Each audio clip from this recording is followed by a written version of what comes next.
Hello and welcome to Unacademy. I welcome you all to this session in which we'll be covering the current affairs of the past 1 year. So this session we will cover for 2024 from January till this point, everything related to art and culture which is relevant for the examination. Good evening to all of you. I hope that you're liking these sessions which we bring in. These are called one-shot videos in which we cover everything.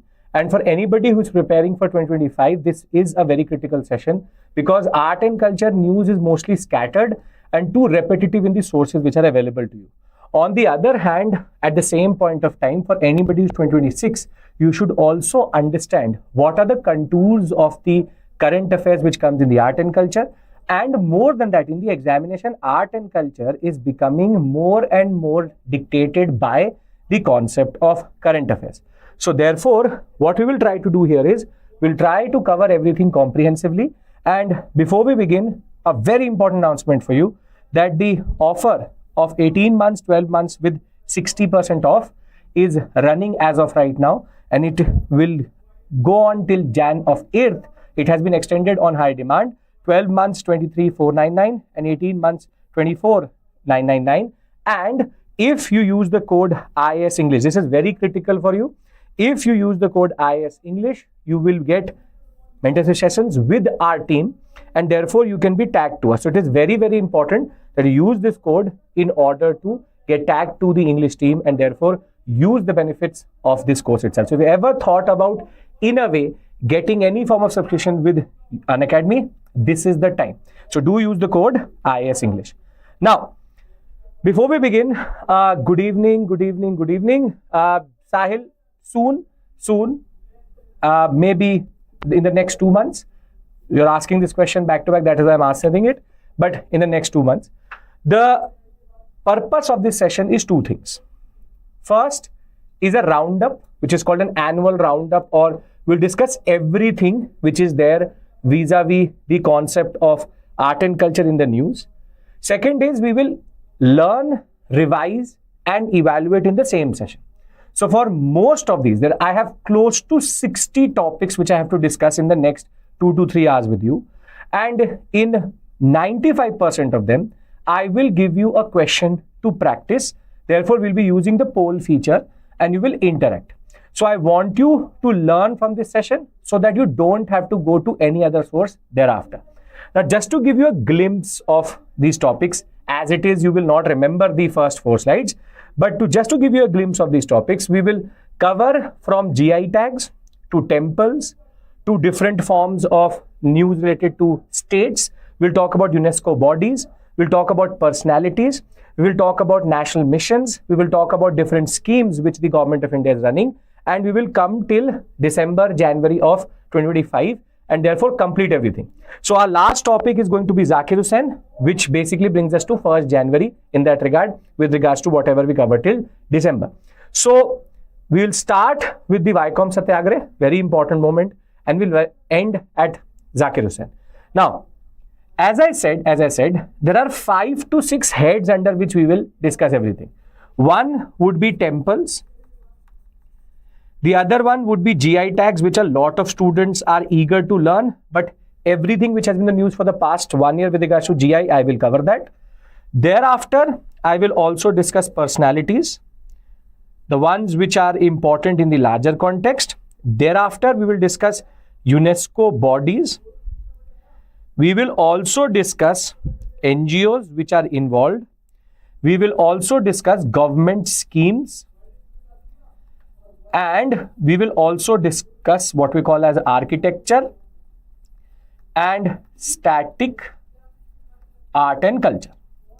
So basically, this is the idea of this session. I want to be as comprehensive as possible. I want your quick response in the chat section so that I can start. This is relevant for 2026 also because 1.5 years of current affairs is always something which is important for the examination. If you are preparing for 2026, all of what I am going to teach is basically static for you.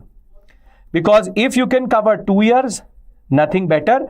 For 2025, it is critical. For 2026, it is static. All of this is going to be considered static for you.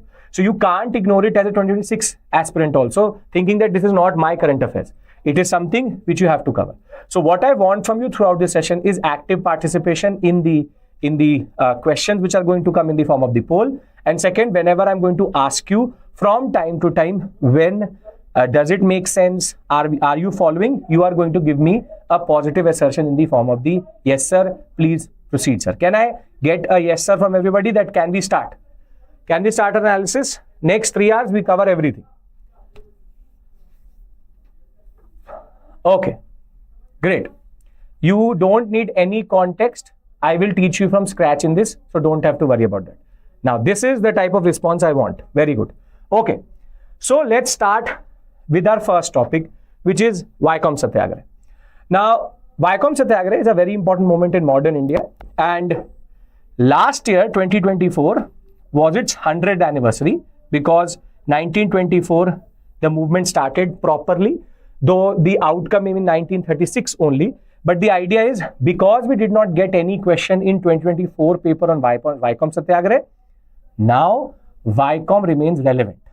Vaikom remains relevant because of the fact that there was no question and it was 1924 related. Now, let me give you a little bit of context here. The Vaikom Satyagraha is based on the city of Vaikom. There's a very important temple there, and in the temple, there is a very interesting peculiarity. There are 4 roads which go around the temple, and because of the caste bias and the Brahmanical domination in and around the Vaikom temple itself, the idea was that the untouchables, the Dalits, were not allowed to move around in these 4 roads because it was considered impurity. Even the shadow was considered impurity for the walls of the temple itself. So when it comes to caste discrimination, temple entry movements were very important always, because temple entry was something which had been a grievance for centuries, wherein women, in certain cases, upper caste women also, and lower caste and lower varnas were not allowed to enter temples. This was a point which was picked up just after the non-cooperation movement ended, and this period between 1922 to 26 as it is a period of a lot of fervor, because Gandhian methodology was now in context. And in Travancore, which is modern day Kerala, this issue will emerge. It basically happened in a princely state, not in the British controlled territories, but a princely state. Here we have a ruler, his title is Maharaja of Travancore. He will die just before this moment, and the person who's ruling Travancore is a regent called Setu Lakshmi. This is the basic context you need to know. Now, the person who identified the Vaikom Satyagraha, or was the one who initiated the Vaikom Satyagraha, was a person called T.K. Madhavan. T.K. Madhavan, since 1917 itself, had been talking about temple entry, the specific caste which was related to Sri Narayan Guru also, and he was writing about it in the Desha Bhimani. In the paper Desha Bhimani, he was talking about how temple entry into certain temples is not a good thing. It is against the basic civil rights and civil liberties, and therefore it should be allowed. He will meet Gandhi in 1921, and Gandhi will encourage him to start a non-cooperation vis-a-vis the temple entry movement itself, and the epicenter is going to become Vaikom Temple. Now, in 1923, a very important date, in 1923, in the INC session which happened in Kakinada, there was a resolution which was passed that the INC allows the Kerala Provincial Congress Committee to go for an anti-untouchability program, and anti-untouchability, what we call as concept, to be adopted in the form of a Satyagraha based movement. This is a very, very important point you need to understand. This Shiva temple was very important for the larger landscape of this city, and the idea was anti-untouchability movement, the concept of non-cooperation, Gandhi's method being used is a very, very important point. So, T.K. Madhavan, I'll keep on repeating the facts which you need to remember. Don't worry about that, Abhilash. T.K. Madhavan is the first person who is involved here, who has been talking about it since 1917. He will get involved with Gandhi in 1921. And in 1923, we will get a formal resolution from the INC saying that you can go for a non-cooperation based anti-untouchability movement in Vaikom. This in turn will lead to a very interesting tussle. And the idea is going to be T.K. Madhavan will now start to defeat this concept that you can't go around in these different streets. So he, along with other Satyagrahis, are going to now defy this rule and do non-cooperation by entering the roads in and around the temple itself. There will be a lot of conflict between the temple administration and the Satyagrahis. At one given point of time, by 1924, these 4 roads will be closed by the British because of the number of arrests which were happening on the request of the temple authorities. And this is where 1924 becomes the year in which the Vaikom Satyagraha takes form and becomes what it is known as today as a non-cooperation based temple entry movement. Now, Sethu Lakshmi, who had now taken over as the regent of the young Maharaj, was not very, you can say, she did not have a lot of sympathy for the Satyagrahis. So what she did was she asked the British to release all prisoners, but she did not allow the Satyagrahis to enter into the temple itself. This is where Gandhi himself will intervene, and in 1925 you will get a resolution, and that is called the Gandhi Compromise. The Gandhi Compromise was because of so many people jail bharo and the concept of non-cooperation. The British were getting irritated because too many issues were emerging in this. Over and above that, Sethu Lakshmi was not very, you can say, sympathetic with the Satyagrahis. Gandhi himself got involved, and in 1925, he will come with a compromise. The compromise was, out of the 4 roads, 3 roads should be open to everybody, but 1 road will still remain reserved for Brahmins. Now, this is not purely a, you can say, breakthrough, but it's a compromise. By 1925, there was some outcome which Gandhi brought in. However, this will remain a contagious issue, but Gandhi will then get involved in the Simon Commission concept. And this is where it is only in 1936, when the regent is removed, that the Maharaja of Travancore, finally under the pressure of T.K. Madhavan, the Justice Party, the self-respect movement, will in turn open the gates of the temple run by the state to all castes, and therefore from just being a non-cooperation, it will become a civil disobedience, and thereafter will get an outcome by November of 1936. It is in 1936 that the Maharaja of Travancore gives into the pressure of the self-respect movement, of the anti-Brahmanical movement, and temple entry, which in turn leads to Vaikom Satyagraha finally succeeding in getting what it wanted by 1936. There was a movement which was happening parallelly to this. I don't know if you know where Dr. Ambedkar himself was involved. It's called Kalaram Temple movement. But Kalaram Temple movement did not succeed.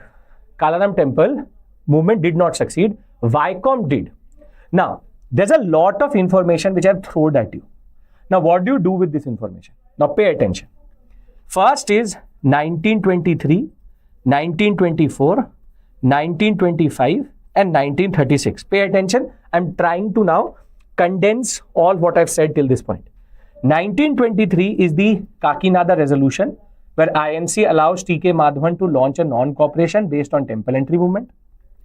1924 is Vaikom Satyagraha reaching to its highest point, now gathering a lot of force, and Sethu Lakshmi releasing the prisoners who had been taken or being arrested because of defying the rule of using that road.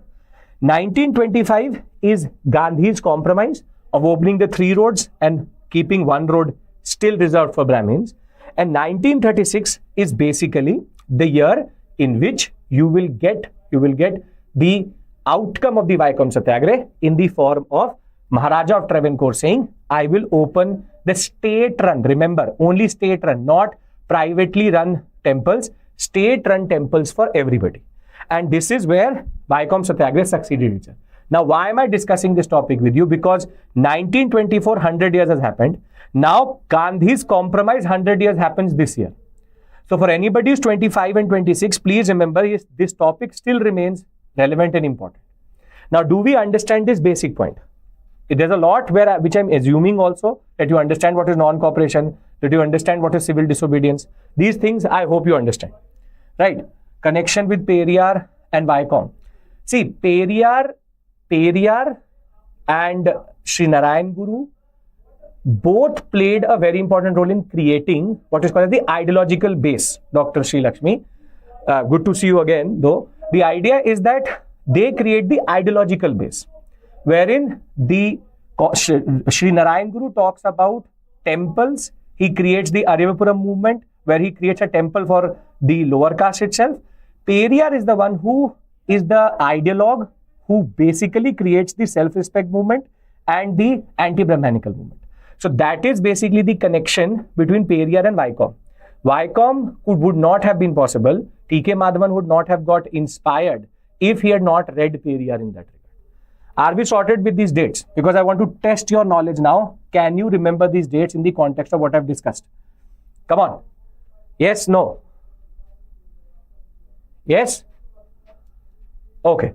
So I'm now going to push a poll to you, and please, you have to answer in the poll. Don't have to write it in the chat box. Okay. Consider the following statements with regards to Vaikom Satyagraha.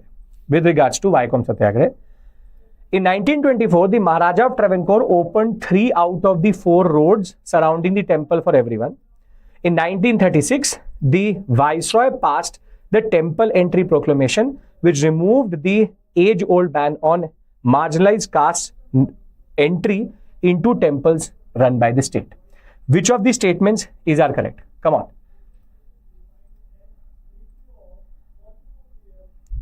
You have to tell me which of these 2 statements are correct.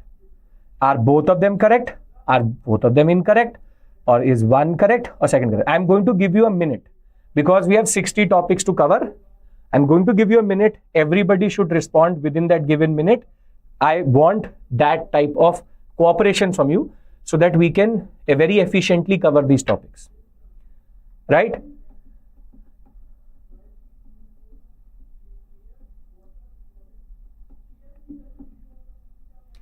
This is relevant for mains. Yes. Galaxy 99. Yes. Because you can now get in GS paper 1 a question on Vaikom Satyagraha specifically. That is why I've given you so much detail also. Okay. We'll end the poll here. And we have 41% here who are actually totally correct. Both these statements are incorrect. One, because of the year. This year should be 1925, the year of the compromise. And the other one, because it is not the Viceroy, but the Maharaja of Travancore, who will basically pass the Temple Entry Proclamation. And therefore, read closely. In face value, it looks like a very straightforward question. But there is a lot. And yes, Viceroy cannot do anything as it is because it's a princely state. Perfect. Now we move to the second topic. The second topic is related to addition into the UNESCO World Heritage Sites, which is called the Charaideo Maidams. This you may know in some context or not. But again, there's a lot of backstory here and one organization which you should know. Now, when we talk about the Charaideo Maidam, this has been recently added into the UNESCO World Heritage List. But there was one body which actually recommended it to be added to the World Heritage List. Here again, I will talk about 3 things.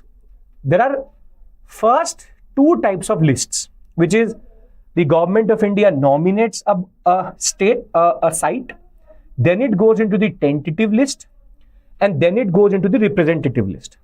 So be sure of the fact that is it representative list or is it tentative list? This is a very important point you should know. So it has now gone into the representative list. First point. Second point is there's a body which is called ICOMOS. ICOMOS. The International Council on Monuments and Sites. Now pay attention. This is something you may not know about. See, this is a non-governmental organization, NGO, which is associated with the UNESCO. And what happens is that if the UNESCO accepts any site as into tentative list or is trying to ascertain should it go into the representative list, ICOMOS is actually given the task of appraising and checking if the site is worth adding to the representative list or not. So this body promotes the conservation, protection, use, and the complexes and sites are appraised by them, checked by them, if they should be added into the representative list or not. A very important point. It's an advisory body of the World Heritage Committee. World Heritage Committee is the one which gives you this tag, gives you the tag, what is called as UNESCO World Heritage Tag is given by the World Heritage Committee. World Heritage Committee takes a lot of, you can say, advices from this body. So ICOMOS can come in the news rather than UNESCO itself. More than that, since 1965, it was quite logical that there would be need of a body of architects, historians, and international experts, which could ascertain that should a site be added into it or not. Now, there are two very important peculiarities which you should note. Pay attention to this point. First, it is not a UNESCO body. Second, it is a body which is advisory to UNESCO and is associated with UNESCO. ICOMOS in itself is an NGO, non-governmental organization, and has no funding coming from the UNESCO. Please, because if they say that it's a subsidiary of the UNESCO, it is an incorrect statement. Because it is not a subsidiary of the UNESCO, rather it is attached to the UNESCO in that regard. A very important point you should know. Because in the heat of the examination, we tend to forget this point, and any body which looks like ICOMOS, we tend to think of as a subsidiary. Now, this is the body which is relevant for all World Heritage Sites. Meaning, any World Heritage Site, if it goes into the representative list, it will be because of ICOMOS saying that it should be added. Now, what are the Charaideo Maidams? Now, the Maidams actually are Thai Ahom burial sites, or what are called as the pyramids of India in that regard. The Thai Ahom community in Assam had a very peculiar concept, wherein initially they had their own rituals. Later, they will get influenced by Hinduism. Initially, they will create tombs. Later, they will... One sec. Now, is it fine? Can you ascertain that? Now, fine. Okay. So, it's basically the YouTube server modulating. Okay. Don't worry. I'll get it checked here. If that is the case, I'll repeat. Don't worry about that. So, as I was saying that it is only the Ahom royalty which basically gets these Maidams. There are close to 386 such Maidams, out of which 90 are given to the Charaideo, which is the capital of the Ahoms. 90 are royal burials which actually survive today. And if you actually look at it, you will realize that it is one of very interesting buildings in that regard. See, what happens is that this building has two chambers inside it. Two chambers inside it. Once you go inside it, in one side you have the royalty.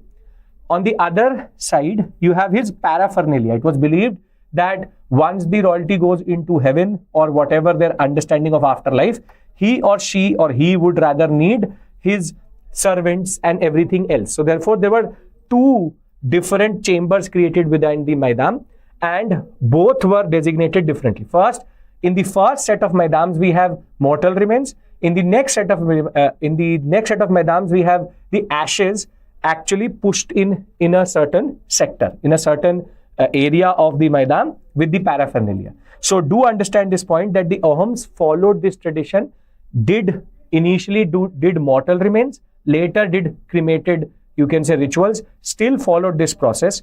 And the Ahoms ruled this sector since the 1228 period in the Brahmaputra Valley. It was only the British who were able to basically fight off the Ahoms, and through the Treaty of Yandabu, which we previously discussed also, they were able to annex what is called as the Anglo-Ahom Wars. And we have the founder as Sukpa in this period, who made Charaideo as the most important capital city of the Ahoms itself. And over and above that, they followed a hybridized type of religion, some Hinduistic practices, Assamese languages, and their own, you can say, Ahom society-based understanding also was there. Now, for the examination, Ahoms remain important. What remains equally important is Charaideo Maidam, and equally important is Ikomos. Three components I told you to this topic: Ikomos, Charaideo Maidam, and Ahoms. Ahom history is something standard, is part of medieval India. Ikomos is the organization which you should know, and Charaideo Maidam is the latest edition. Are we sorted with regards to this? Because I'll give you a question on this now. Are we clear? Thai Ahom community, their burial sites, mortal remains, cremated remains. Thereafter, the Ikomos has recommended the addition. Okay, great. Now let's look at the question. Consider the following statement. I'm going to push a poll to you now.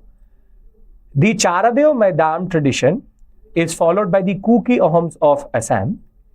It enshrines and celebrates the mortal remains of the members of the Ahom warrior community. Which of the above statements are correct? Come on, everybody. I'm giving you a minute. Everybody is going to respond. Come on, come on, come on.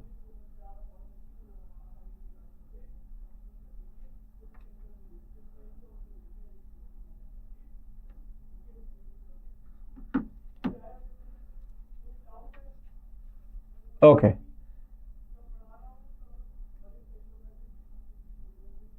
It's between B and D.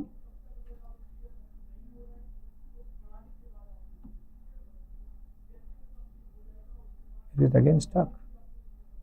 Is it stuck? No, no. Right.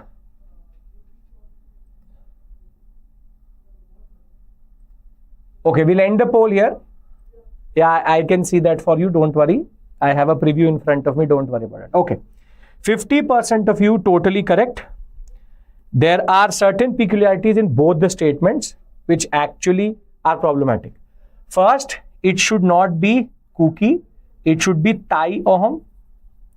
And the second one is that it does not have the mortal remains of the warrior community. Rather, it has the mortal remains of the royalty of the Ahoms rather than the warrior community. Very important point. Yandabu. So, Thai Ahom and royalty. Both points I hope they are clear. This is how you apply your knowledge. We are going to learn, revise and evaluate in the same session. Have to be on your toes with me because we have to cover very interesting topics. So I want more and I really want you to contribute rather than waiting for everybody to answer. Contribute. Okay. The third topic which we cover is a controversial one, but an interesting one, which is 5 new languages being added into the classical language status. Something which was in the news. But in a way, this had a very interesting concept, which is that if you go by before 2024 rules, the 5 languages would not have been qualified. In July of 2024, there was an amendment which happened in the what we call as criterias, and then political motivation just before the elections, these languages were added into the classical language concept. Now, what are the languages which were added? Marathi, Pali, Prakrit, Assamese, Bengali. We already had 6, all the South Indian languages, which is Tamil, Malayalam, Kannada, Telugu, and Sanskrit and Odia. Now, we have 5 more added, making it total of 11. Now, what is interesting is there are 2 components to this topic. One is a very straightforward question on what are the classical languages, standard, or what are the classical languages which were added in 2024. But what is more important in this topic is what are the criteria now? What is the history? Who adds it? Now, herein lies the concept which was developed by UPA 1. So, basically in 2004, the UPA government developed this concept of classical language, and they created a body called the Linguistic Experts Committee, the LEC, under the Sahitya Academy. The cabinet gave the authority to the Ministry of Culture. Ministry of Culture then designated this to the Linguistic Experts Committee, and the Linguistic Expert Committee under the Sahitya Academy now created a criteria under which initially Tamil was added in 2004. Thereafter, you will have Sanskrit being added in the same year. Then in 2008, Telugu and Kannada, 2013, Malayalam, and then Odia. So since 2014, for the past 10 years, this topic was not touched. So for a UPSC aspirant, it was a very simple topic. Which are the classical languages? 6. What are the criteria? The following. But there's a very interesting peculiarity with this body, which is it is not properly defined. Pay attention to this point. It is not properly defined, meaning with the criteria which I'm showing to you, initially also until today, it does not say is it or and, or all have to be met, or one of them has to be met. There was a lot of ambiguity. So there was a lot of politically, you can say, motivated understanding here. So therefore, we can't fully ascertain that this was actually done in a more, you can say, objective sense. A very important point which you have to understand. Now, in July of 2024, the following criteria were created. And the following criteria were: a language to be called a classical language should have a history of close to 1500 to 2000 years. It should have a body of ancient literature and text. It should have epigraphical and inscriptional evidences. It should also have some form of poetry if possible. There can be discontinuity, which is old form and new form. For example, old Sanskrit, old Tamil and new Tamil is very different. And thereafter, the committee said, we say 5 of these languages should be added. Now see, there was a very important provision which was there before 2024. And this was slowly dropped. They dropped this.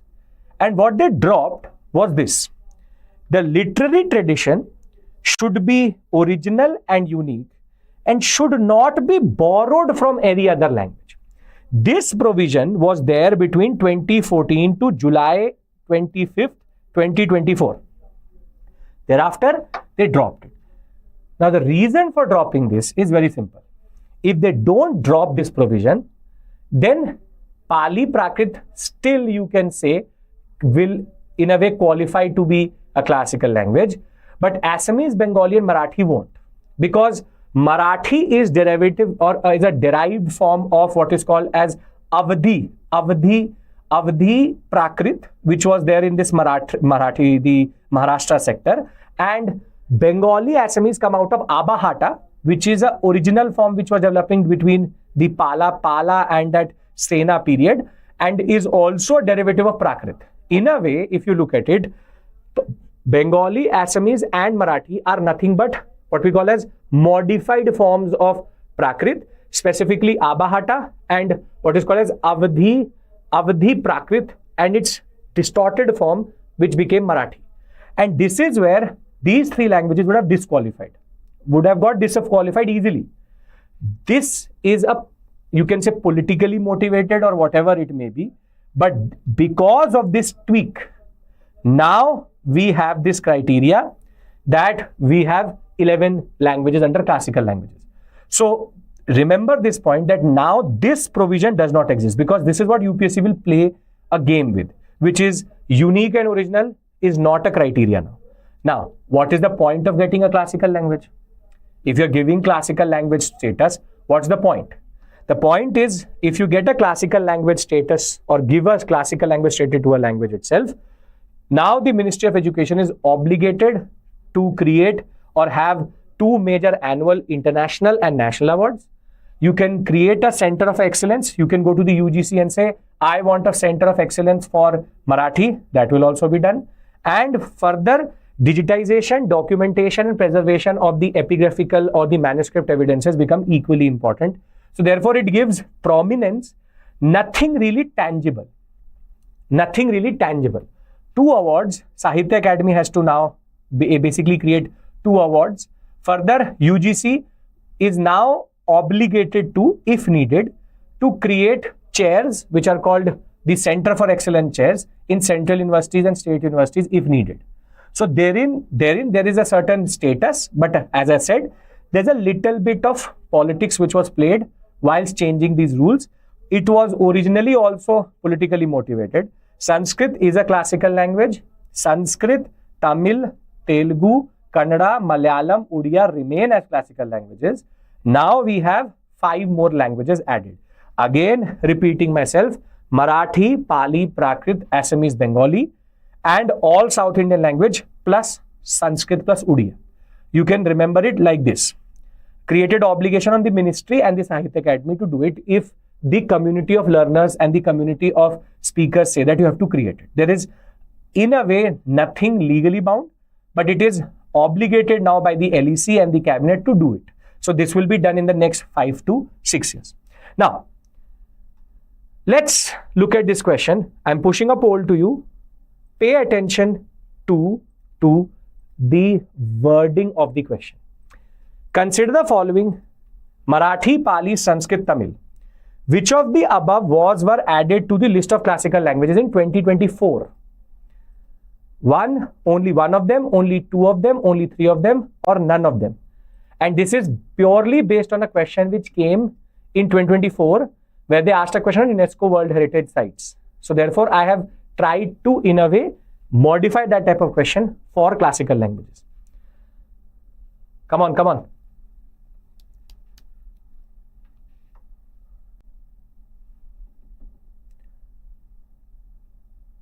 Okay, we are on the right or wrong track as of right now. It's between C, D, A, B. Most of you going with C and B. Again, as I said, I will give a minute. I want everybody to contribute, please.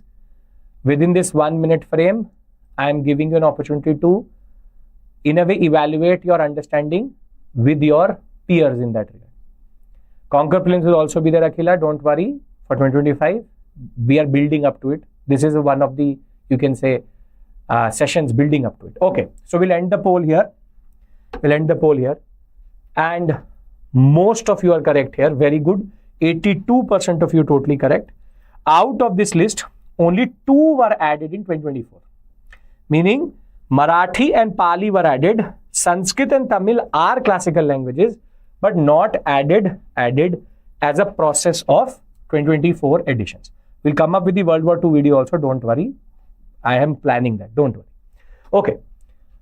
Now moving to another organization, and one which people don't really talk about and don't know about, which is called World Monuments Fund, and it's also called World Monuments Watch.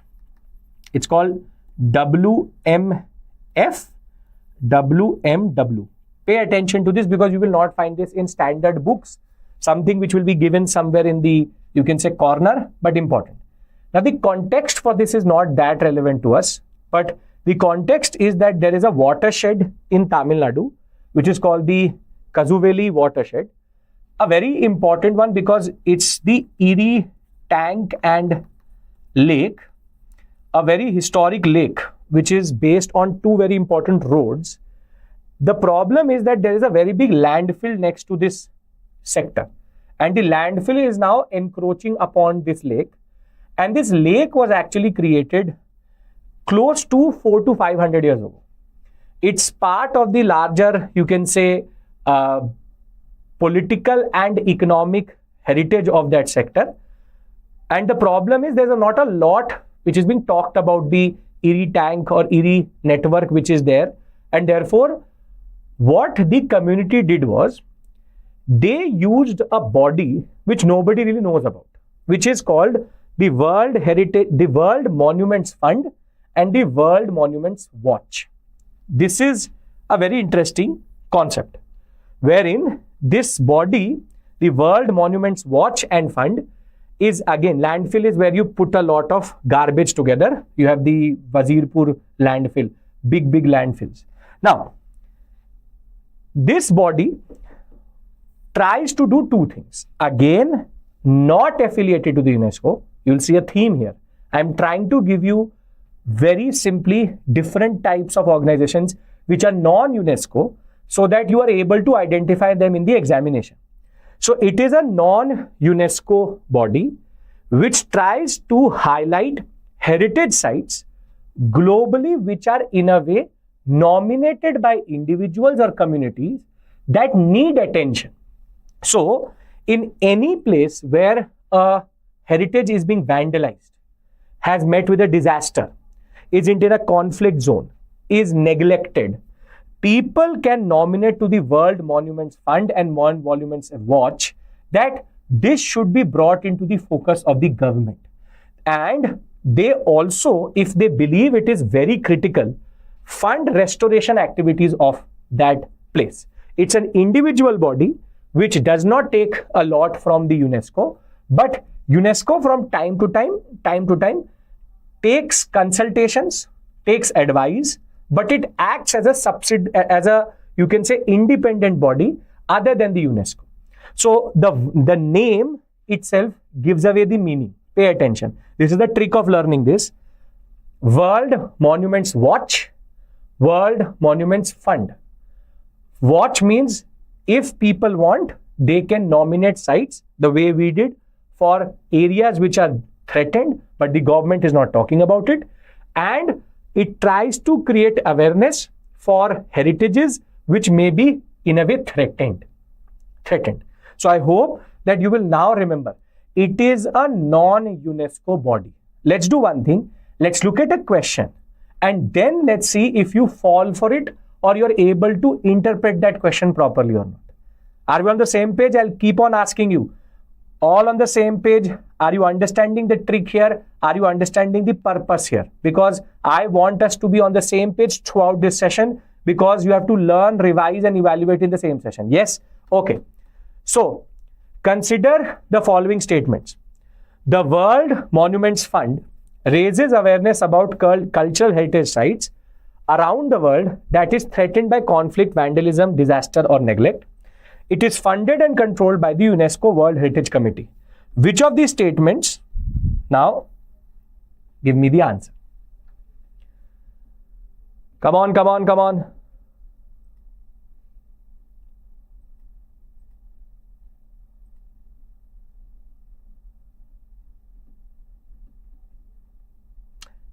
I'll say to a lot of you, read closely. I stopped in between for a very specific reason so as to see if you are actually going to notice that or not. Now it is too late. Which of the following statements is incorrect?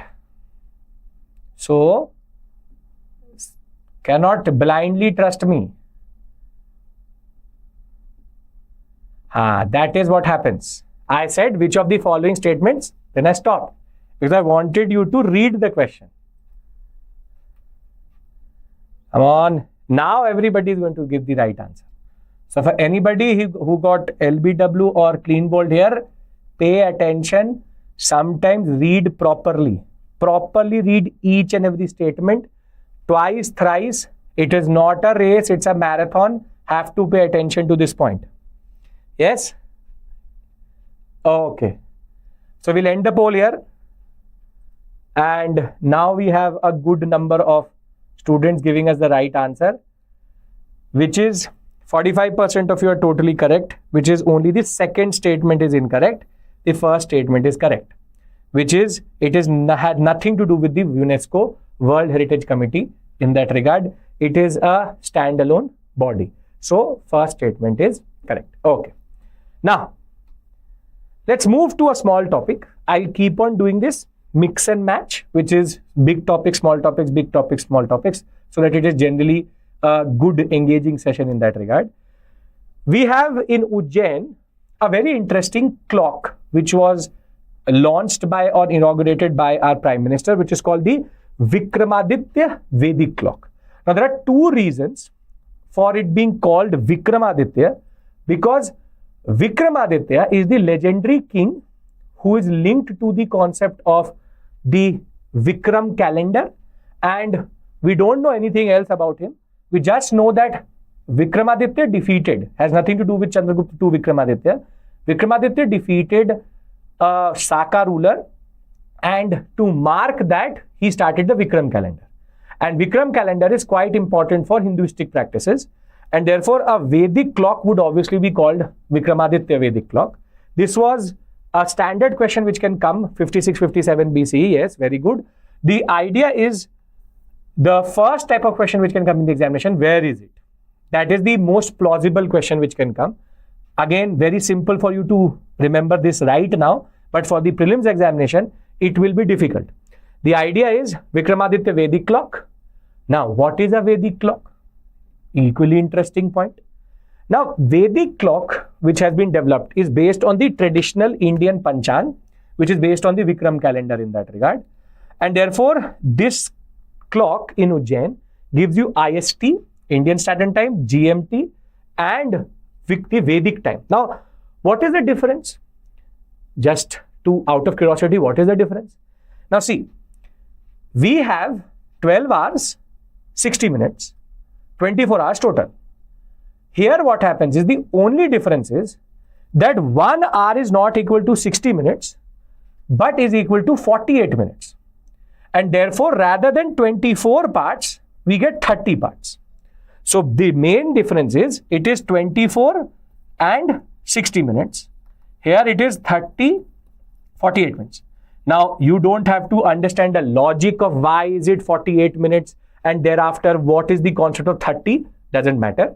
But just to give you a little bit of understanding, the idea is 48 minutes and you have 30 parts in which it basically starts from 000, 30 hours are there rather than 24 hours. This is the basic point which you should know. Rather than having 24 hours, it has 30 parts or 30 hours based on 48 minutes. Has been developed by a Lucknow-based organization, Sansthan Aruhan, which has digitally tried to, in a way, link everything together and create a clock which can show that type of time. Now, I want 100% answer here, at least. As of right now, you should be able to answer this question, which is the Vikramaditya Vedic clock which was recently in the news, is located in which city? Here, you should not get it wrong. In the examination, I would still discount the fact that you get it incorrect because there is a lot to learn. But as of right now, I want 100% answer to be one of the right answers. So if anybody is answering this in a different way, either you are trying to play a trick on us or you're not listening itself. There are two only explanations. Either you're doing it deliberately or you have not been listening to this session since the beginning, or at least you did not listen to this topic itself. I think 100% I hope if somebody tried to just take away the happiness of getting 100%. Okay. So we'll end the poll here. And we have 95% people totally correct. 4% people who did not like the happiness of getting 100%. So thank you for that. But I hope you will get these type of questions. This is a small topic, as I told you. I've sprinkled these type of topics in between, which is big, small, so that we have good coverage within an hour. Okay. Now, the next topic is Fort Emmanuel. Fort Emmanuel. Now, we got a fort-based question in the examination, and it was a very obscure fort. And therefore, now these type of forts become interestingly important for us. So, Fort Emmanuel is a very historic fort because it is related to a very interesting set of history of India, which is the Portuguese one. And Fort Emmanuel was one of the initial forts which came in Kochi or Cochin, which was developed by the Portuguese in 1503. To give you a basic understanding, this fort is now being explored by historians for restoration. It's in a very bad state as of right now. I'll show you the images also.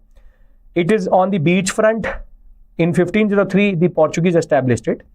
But the Portuguese actually had a very interesting form of colonialism. That is why this fort is very important. Just to give you a basic context, we know that by 1498, Vasco da Gama was able to develop, or was able to, with help of Abdul Majid, come to Calicut. He had a proper route through which he could come to India via the sea route. Because of the Ottomans, it had become difficult to come from the land route. And by 1500, we had Cabral, who came to India and messed up the relationship of the Zamorians and the Portuguese at Calicut. That is one of the problems where the factory was actually burned by the locals, because Cabral said that I will not, he said that you should not trade with anyone else. You should only trade with us, remove the Arabs, and therefore what the relationship got complicated in a way, gave way to or produced was the Portuguese going north and south of Calicut. So south of Calicut, by what we call as Cabral itself, he developed a relationship with the Cochin sector, and he also developed the relationship with the Cannanore sector. And this is where in 1501, when Vasco da Gama is going to come back, he will be surprised that he was not in a way welcomed with a lot of warmth. And by 1503, we have Kochi, and by 1505, we have Cannanore, and by 1510, they will have Goa. By 1529, it will become the capital, separate issue altogether. But the British had a certain concept, which is they wanted to dot the, what we call as the coast of India. It was a flawed model of colonialism. It was a pure flawed model of colonialism, which is the concept of having, for example, only outposts, no territorial expansion, but the Daman, Diu, Goa, Cannanore, Calicut, Kochi sector, quite important for them. It is in this context that this settlement becomes very important. This was one of the first settlements to be developed by the Portuguese on the Travancore sector or the Kerala coast, and this is where the Kochi Fort Emmanuel was developed. Now, Fort Emmanuel was a very beautiful fort. Had a township inside it. It had a fort inside it. But the problem was that it passed through many hands. It passed through many hands, which is first, what is left of this fort is only this, which is just a small part of that fort. Everything else was destroyed over a period of time. And this is where initially it was with the Portuguese in 1503. Then it will go to the Dutch, who will take it and hold on to the fort. The township and the areas inside it were destroyed. Thereafter, from the Dutch, the British will take over this fort, and till by 1806, the British will demolish more or less everything inside it. And by the end of it, the Maharaja of Kochi and the monarch of Portugal had a lot of things related to one another, which were embedded in this fort, but today nothing survives. And once we got independence, this fort went out of context itself. Fort St. George, Fort William, and other British buildings were very well, you can say, preserved. But because it was a Portuguese building which went to the Dutch, which went to the British really did not care about it.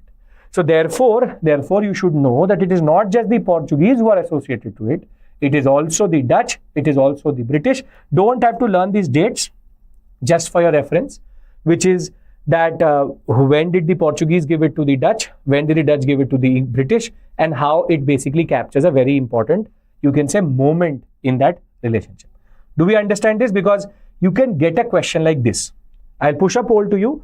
I want everybody to, in a way, understand. Consider the following: English, Portuguese, Dutch, Danes, French. Fort Emmanuel, which was recently in the news, is associated with which of the following colonial powers? Only one of them, only two of them, only four of them, or all of them? This is a very important point which you have to understand. Okay, let's change one option. Okay. There has to be one option. I've changed it. Now it should become very obvious. But I hope that you get the point of this session, of this question, because again, quite difficult to ascertain in the examination. Still got it wrong, then it is problematic. I just realized that I did not give you an option which was correct only. Okay, come on, everybody.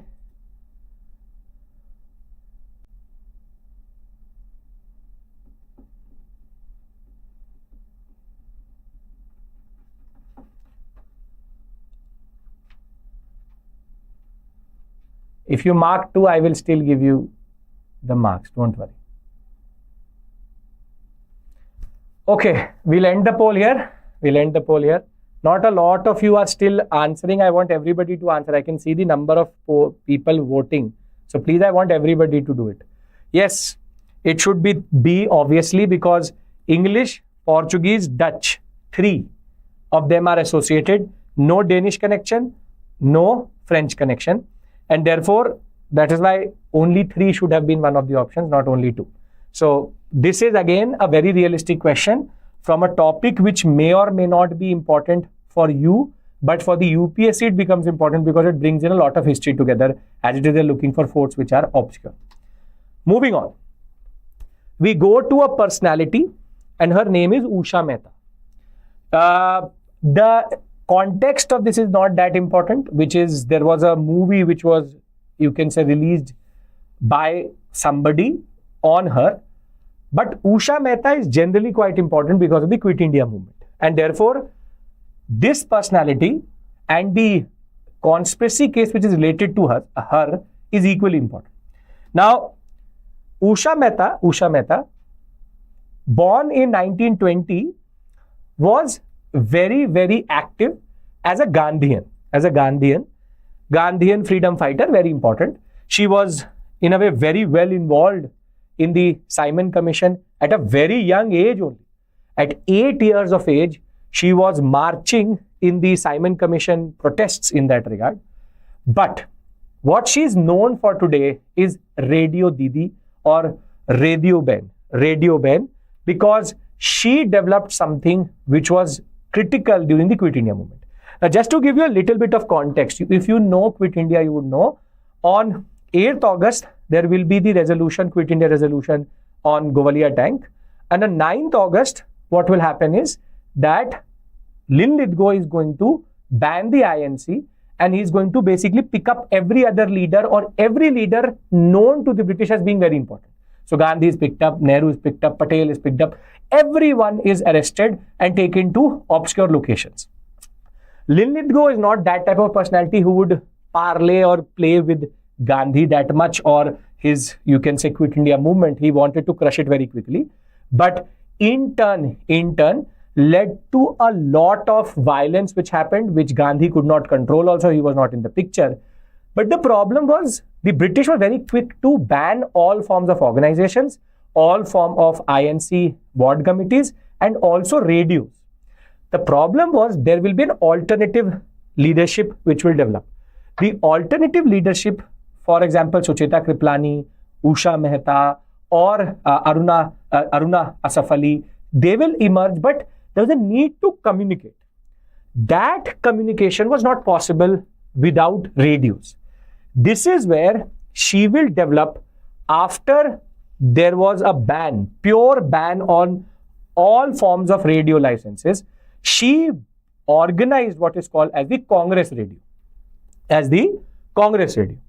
Congress Radio was a clandestine, which is basically an illegal radio, which helped spread the message amongst revolutionaries, amongst the new leadership, amongst the people. And Usha Mehta was one of those personalities who used to always have guns in her car. In Bombay, she used to operate and used to distribute guns to the revolutionaries. Now, it was not just Usha Mehta who was involved in the Congress Radio. You have Usha Mehta, Bhulabai Khakar, then you have Vittalbai Javeri, and you have Chandrakant Javeri, the Javeri brothers as they're called. And the British were able to, for a very long time, not detect the presence of this radio. It is only when Nariman Printer, who is going to basically get caught, he will expose the location. And this will in turn lead to something called the Congress Radio case or the Congress Radio conspiracy case, under which Usha Mehta, Bhulabai, the Javeri brothers and Nanak Motwane, they will actually be tried under it. But there's a very interesting peculiarity. There's a very interesting peculiarity here, which is that out of all of them, not all were convicted.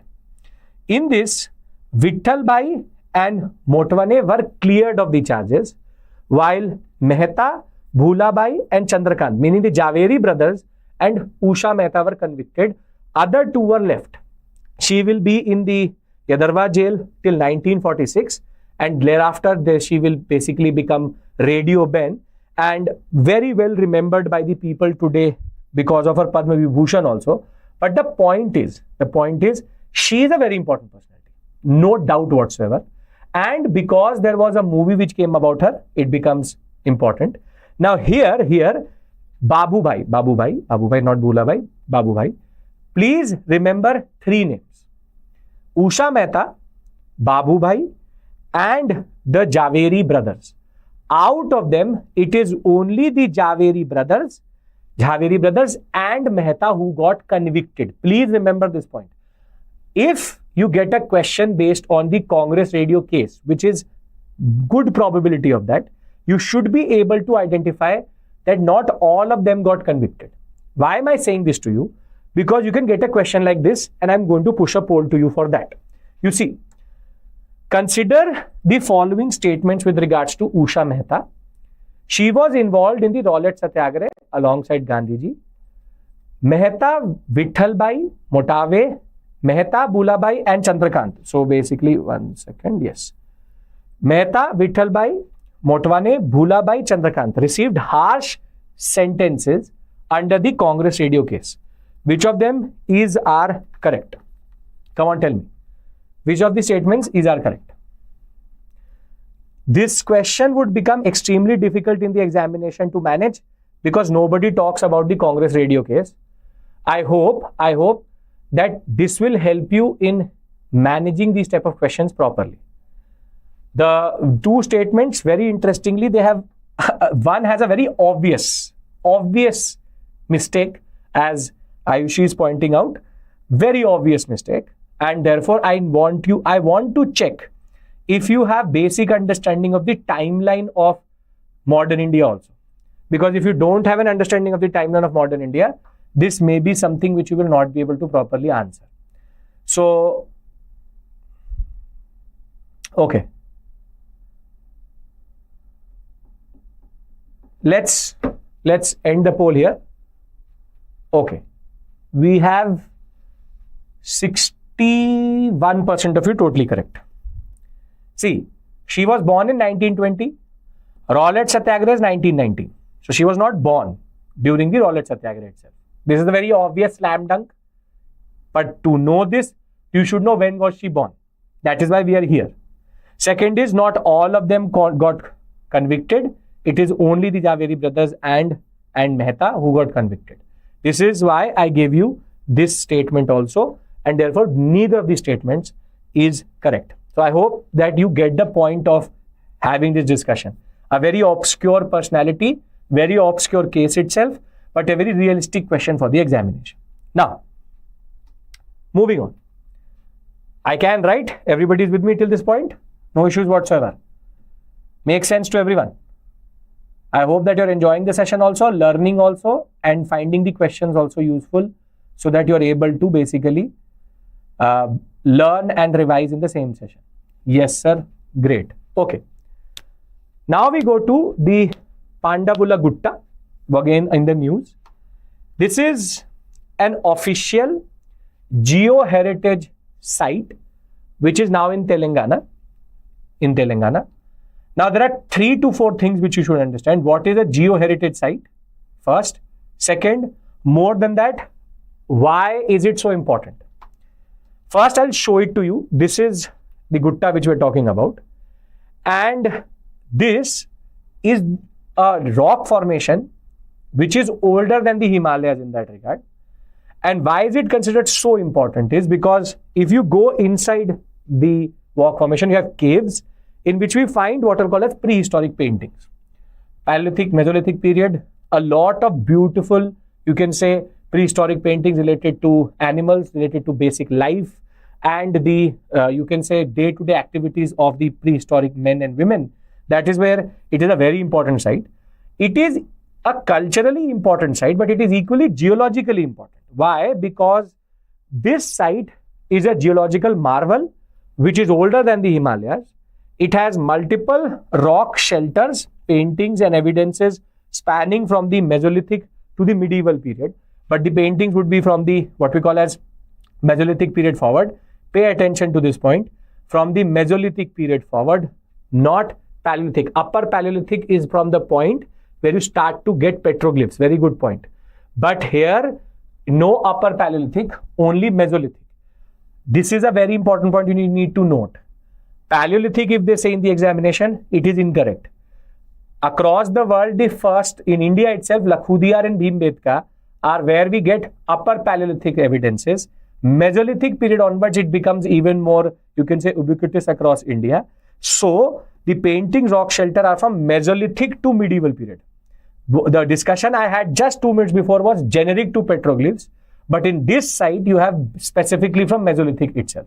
So remember, pay attention to these details in the examination. What are they actually trying to say? Which is they saying Paleolithic, Mesolithic, upper Paleolithic, upper Mesolithic, or what are they talking about a specific period itself?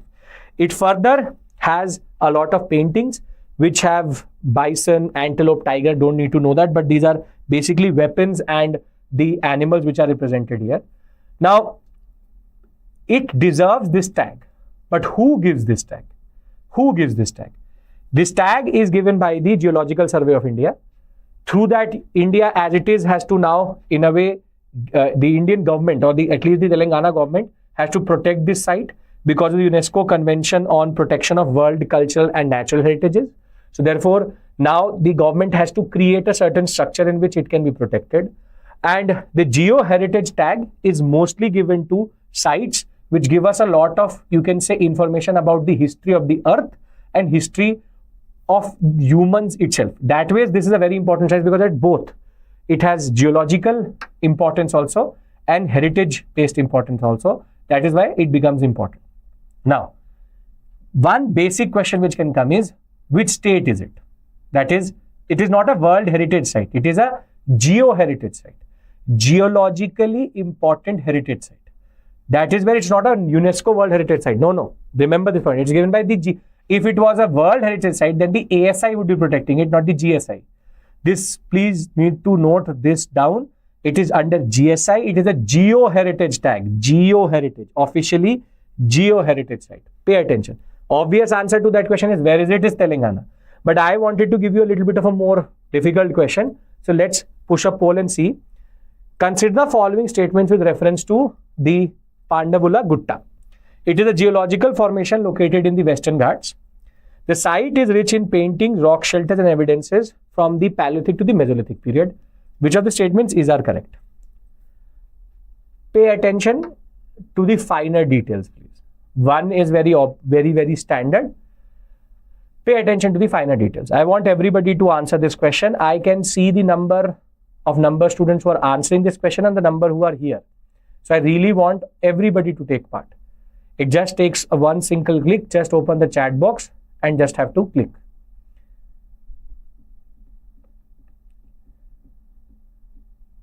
Yes, Manoj, we are talking about one specific one.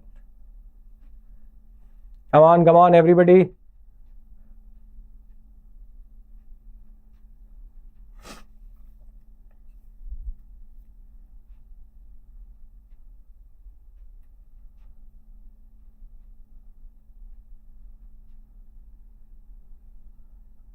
Okay, it's been more than a minute. We'll end the poll here. Now, what is the spread here? 65% of you totally correct. Because there are two peculiarities. Firstly, it is not in the Western Ghats. This is where your geography should be fine, which is Telangana has nothing to do with Western Ghats. Incorrect. Second, Paleolithic to Mesolithic period. If it just said Mesolithic period, it would have been correct. If it said Mesolithic, Chalcolithic, medieval, still correct. But because it added a generic word Paleolithic with no specific, you can say, understanding, therefore, this becomes all statement incorrect. Petroglyphs is the official, it's a technical word for cave paintings which are found during the prehistoric period. Petroglyphs, geoglyphs. Geoglyphs is what you make in incisions into rocks. Petroglyphs is when you make paintings on rocks. Okay, moving on. We have an ashram which has been in the news, which is called the Kochrab Ashram. Now, when did Gandhi come back to India? What is the year? I want to check basic understanding. What is the year of them coming back? Yes, Aman, yes. Shilpi, check the chat section. What is the year where Gandhi comes back? Very good, 1915. And which is the first ashram which Gandhi establishes? First ashram. Very good. 9 Jan 1915. Okay. And Laksh has given us the answer, which is Sabarmati. Very good. Very good. Now, what if I tell you that the answer to the question which I asked you, which is the first ashram which he established, is actually in front of you on the screen itself? Not 1913, 1915. It is actually not Sabarmati. It is the Kochrab Ashram. Sabarmati was established close to 1.5 years after he came back. So the ashram, the first ashram which Gandhi established after coming back, Vinesh is giving us even interesting answer, which is Natal. That is overthinking, which is you're giving me first ashram in South Africa. I like that understanding. Tolstoy farm, very good. But Kochrab Ashram is actually the ashram which Gandhi first went into. From here, he established Sabarmati. A very interesting question. And what is important is because our Prime Minister inaugurated the Kochrab Ashram, which has been now restored back to its glory in Ahmedabad in Gujarat, on the 94th anniversary of the Dandi March, and people still don't have an understanding about it. This is the ashram where he actually stayed for 1.5 years before he went to Sabarmati. It's a colonial style building which was lended to him by Jivanlal Desai. Jivanlal Desai, a fellow lawyer of with Gandhiji, he basically lent this building to Gandhi in 1915. He settled down here. From here, he established the Sabarmati Ashram and then shifted to Sabarmati. So, on May 20th, 1915, Gandhi first took residence in the Kochrab village, then announced that I will develop a new ashram in Sabarmati, and then he moved there. Please do note this point, given by Jivanlal Desai, and also the first ashram where Gandhi stayed and was associated to. It is not Sabarmati. There are 3 ashrams which are quite important in your understanding: Kochrab, Sabarmati and Wardha. Wardha is when he will shift his understanding to Harijan Seva. So Sabarmati is till CDM. After CDM, he goes to Wardha. Wardha, because he had said that I will only come back to Sabarmati once I will have achieved Swaraj, which he did not achieve through CDM. So therefore, he shifted to Wardha. Wardha resolution equally important in 1940 related to the Ramgarh session. So this is a very interesting space. This is the exact same space where he actually was there, where he planned the Sabarmati ashram. If you remember, if you know, you would know that in the next 1.5 years, he traveled India also quite a lot. He basically from Kochrab, he went to Sabarmati, saw the area. Then he also traveled India and checked out the basic, you can say, the political and you can say the ideas which were disseminated by him, that Bharat Darshan, Gandhi Darshan concept, something which we discussed previously also in class. Okay. Now, for this question, you are going to write the answer in the chat box. Consider the following statements. I'm going to push the poll for the next one. On returning from the second roundtable conference, Gandhi took up residence in a bungalow located in Kochrab village. Okay, I think I'll be able to push the poll also. Don't worry. On returning from the second roundtable conference, Gandhi took up residence in the bungalow in Kochrab village. It is a colonial style building with a whitewashed facade. Facade means front end. Tell me what is the answer to this question. Everyone, come on.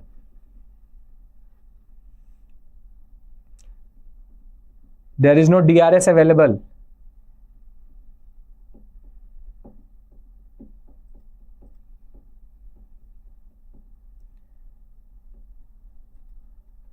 Come on, come on. Most of you are not reading the question.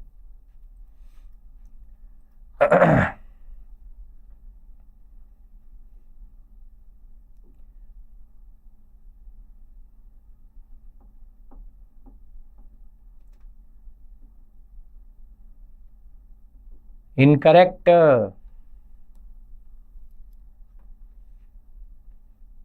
Which is incorrect? Still, no, second roundtable conference was attended by Gandhi. First and third wasn't. After Gandhi's impact. Okay, we'll end the poll here. That is not the reason why Galaxy 8 is incorrect. The answer to this question is A, only one. This is correct. Whitewash facade, as you can see. Proper colonial building that was. The answer to this question is A is incorrect. So 56% of you are totally correct. Second roundtable conference, what year is it?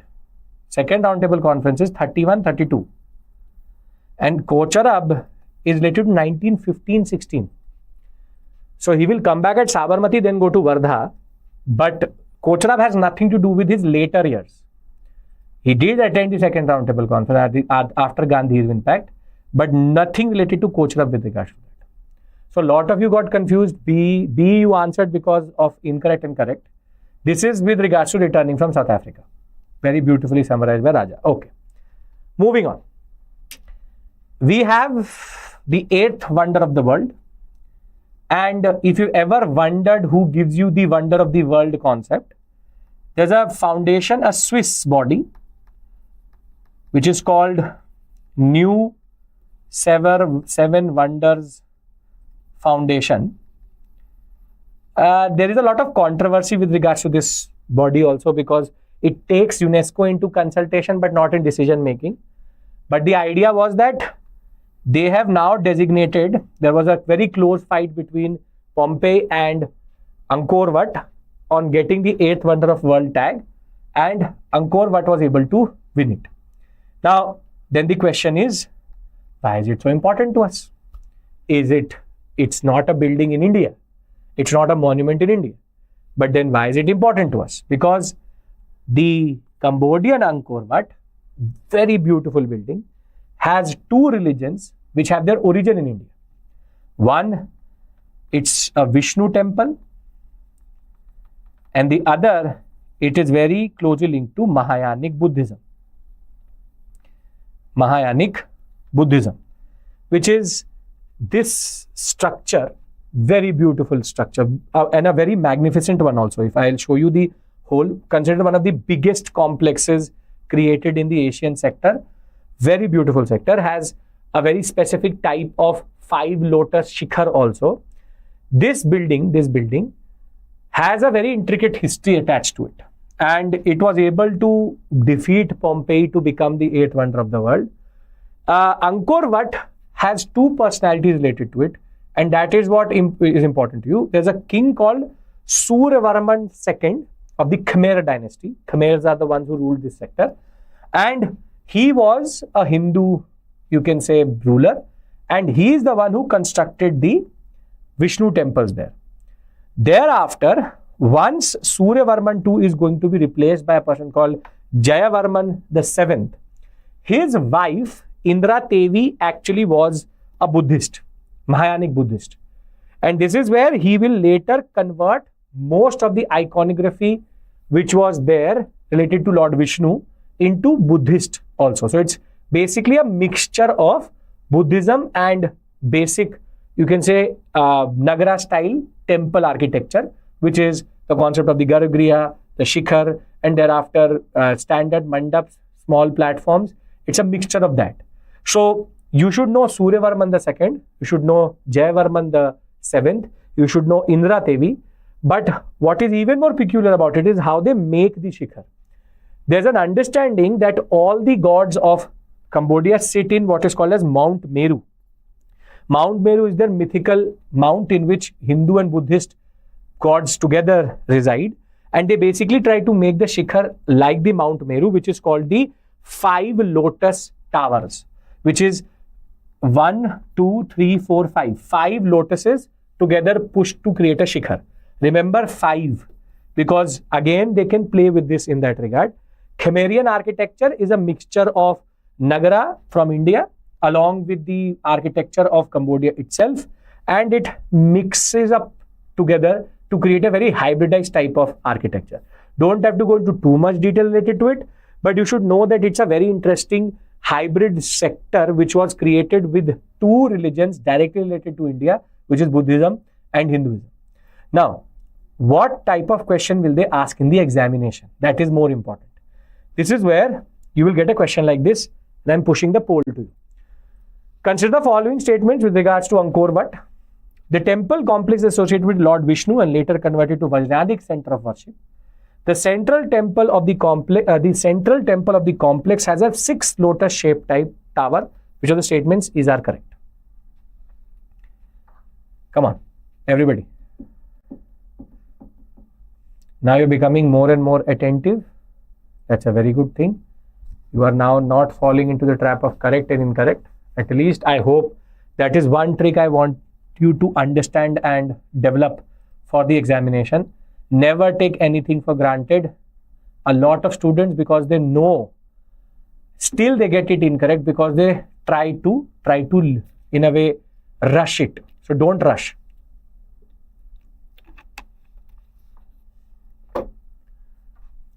Okay.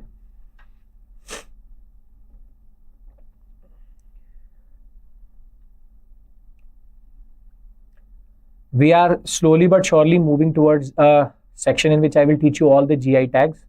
So brace for that. In the next 10 minutes, I will be teaching all the GI tags of 2024.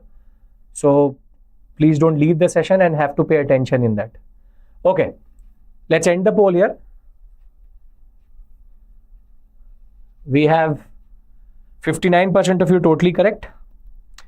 The temple complex has nothing to do with Vajrayanic Buddhism. It is rather Mahayanic Buddhism, and it is not 6 lotus, 5 lotus. I hope now you understand how UPSC can make a question out of this section, because some students understand the topic quite well, but they never know how to manage the question which comes out of that topic. So try to read closely. Till this point, it is all okay. If there was no Vajrayanic and only Buddhist, still it would have been okay. But because it said Vajrayanic, it becomes incorrect. This is also incorrect. This is also incorrect. So we are sorted. Okay. Moving on to a very interesting tussle which happened, but gave us a lot of information related to our understanding of West Bengal and the colonial history, which is the state day and the state song of West Bengal has recently been ascertained and decided. And there was a very interesting date, which is 20th of June, which was in question. 20th of June. Now, basically, finally, what was decided was that the West Bengal government said that we wanted to be the Poila Baisakh, which is the first day of the Bengali New Year, to be the state day. And what was again decided was the Banglar Mati, Banglar Jal, written by Rabindranath Tagore, will be the state song. State song, there was not a lot of controversy. What was problematic was the date of state day. The governor had argued that the state day should be 20th of June. Whilst the government said that we don't want 20th of June to be remembered in our history, we rather want to remember Poila Baisakh as our state day. This is where, what is Poila Baisakh standard? It is the very important festival in West Bengal, Tripura, Jharkhand and Assam. It is also celebrated in Bangladesh. It is 15th April, the Bengali New Year in that regard. And the problem was that while the government said, let it be Poila Baisakh, the question was, what happened on 20th June? Why was the governor suggesting 20th June? Now, this can again come as the straightforward question in the examination. Why is this date very important? And the reason why it is important is that 20th June 1947, just 2 months, not even 2 months, 2 months before we got independence, there was a very important vote which was taken in the Bengal, undivided Bengal Legislative Assembly. And that vote was to decide the future of Bengal. On 20th June 1947, the Bengal Legislative Assembly had three options in front of it, with the Ismay and Dickey Bird plan out of the picture and the 3rd June plan in context of Mountbatten. They had the option to remain within India, go with Pakistan, or remain independent or become independent, which is they either stay as one or go into Pakistan or go into India, or they get divided. This is where on 20th June 1947, the Legislative Assembly decided to get divided into East Bengal and West Bengal, which is now today called Bangladesh and West Bengal. Now, 20th June 1947 is considered important for Bengali history because we also had the Sarad Bose formula, which was saying that Bengal wants to remain independent.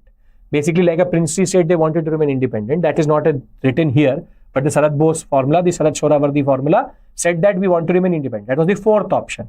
3 options which are available to them was remain together, break into 2, or go into India or Pakistan. The idea was, but they in the end decided for partition. Now the government said, why should we remember a moment in which Bengal got divided and thousands of Bengalis got slaughtered?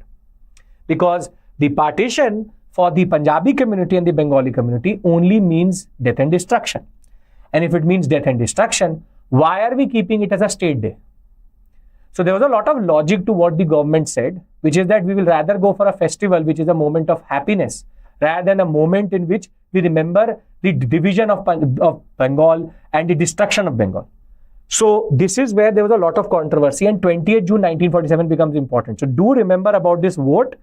Keep Bengal whole within India, split into East Bengal and West Bengal, and or divide themselves between India and Pakistan as a concept. So please do remember this point. This is something which again you will not find in standard books because these are too minor a point to be talked about. So this is the first thing which you should know, why 20th June is important and what is Poila Boisak. On the other hand, the second one is very interesting. See, Banglar Mati and Banglar Jol is actually a song which was written by Rabindranath Tagore. Rabindranath Tagore wrote the national anthem also. He wrote this also, and all of them, and along with Bande Mataram, the idea was that during the Swadeshi movement, 1905, songs became very important. And Banglar Mati Banglar Jal and Amar Sonar Bangla, which is now the national anthem of Bangladesh, all were produced by the Nobel laureate Rabindranath Tagore. This is where Banglar Mati Banglar Jal was a song which was sung on October 16, 1905, the day the day partition of Bengal happened in 1905, which is called Swadeshi movement. And this way, this song has a lot of interesting history behind it. Because now, if you look at it, the state song of West Bengal and the national anthem have been written by the same person. And in a way, the national anthem of Bangladesh has been written by the same person. So, Banglar Mati Banglar Jal and State Day, Poila Boisak, I hope you will remember.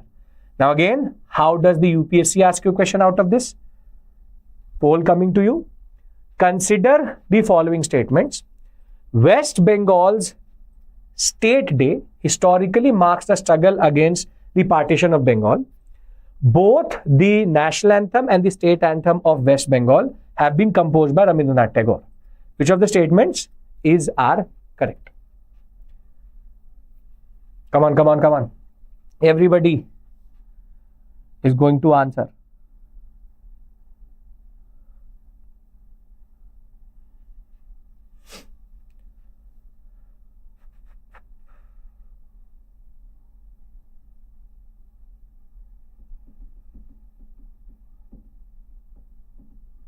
Rahul. State anthem, state song, more or less. That guy.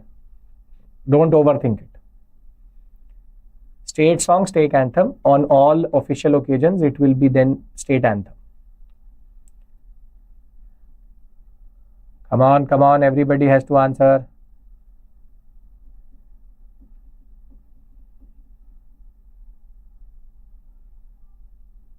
Okay.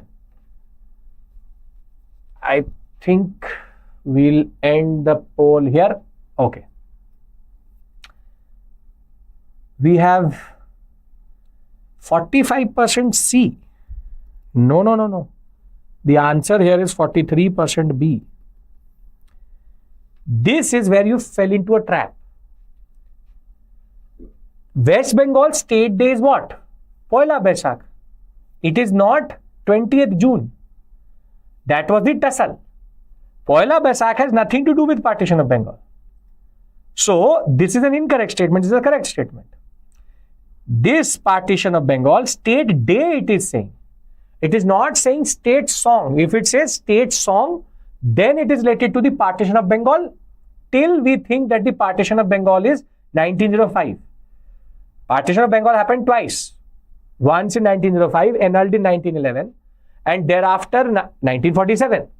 So therefore, the day is Poila Baisakh. This is where you have got confused. Poila Baisakh has now been officially declared.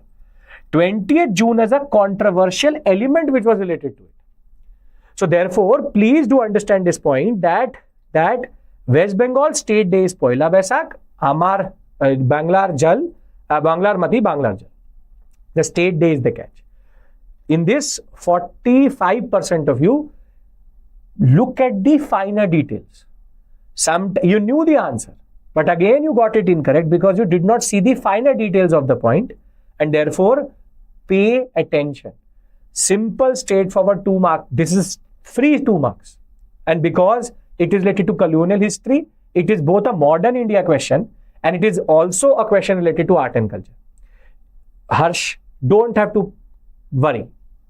Poila Baisakh and the concept of Banglar Mati Banglar Jal. That's it.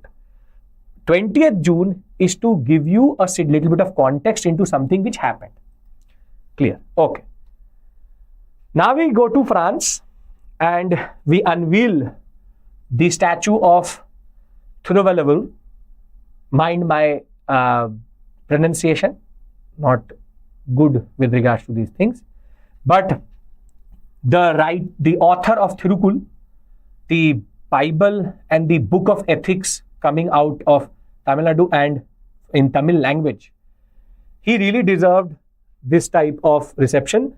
But on Bastille Day, the Prime Minister had, when he had gone to Paris, he had promised that there will be a statue of this revered personality who is related to the ethics, the poetry and the, you can say, Tamil literature itself, very important personality.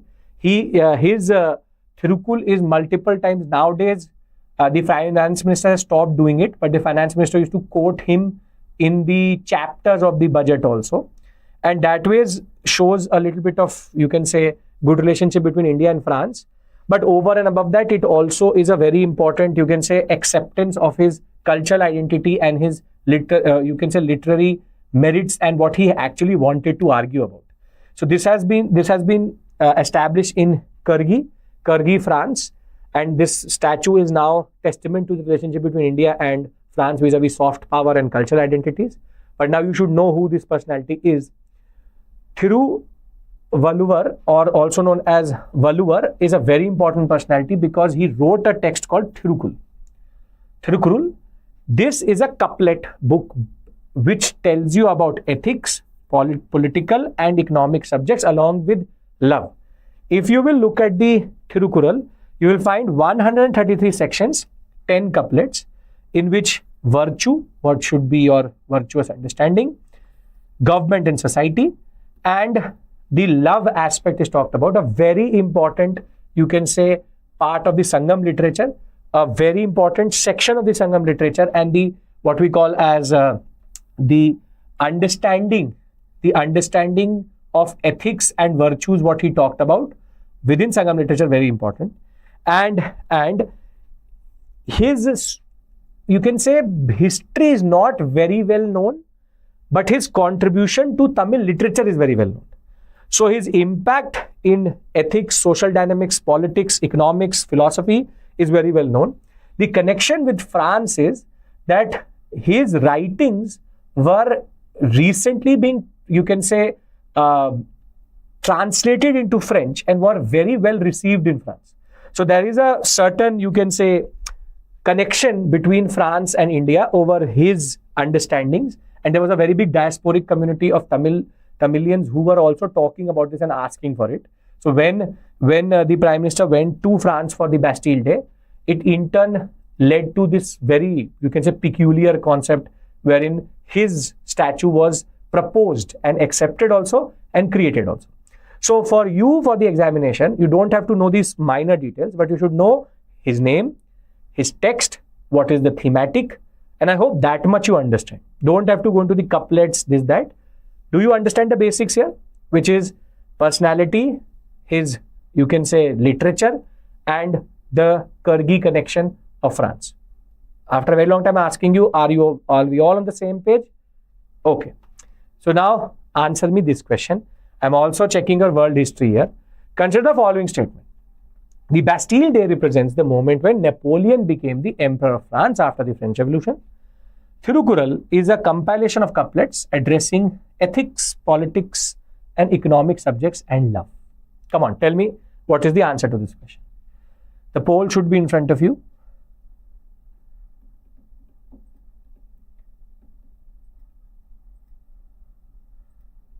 Yes, Captain, very good. Rahul, don't ruin it for everyone. Why are you misleading them? Same Aditi.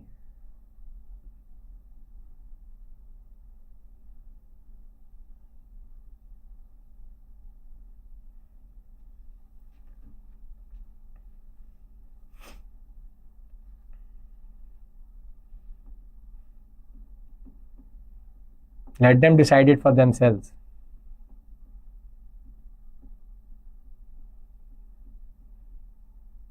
Very good. Very good for you.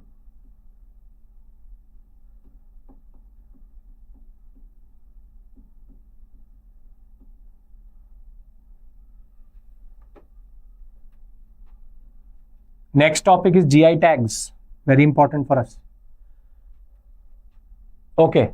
So we'll end the poll.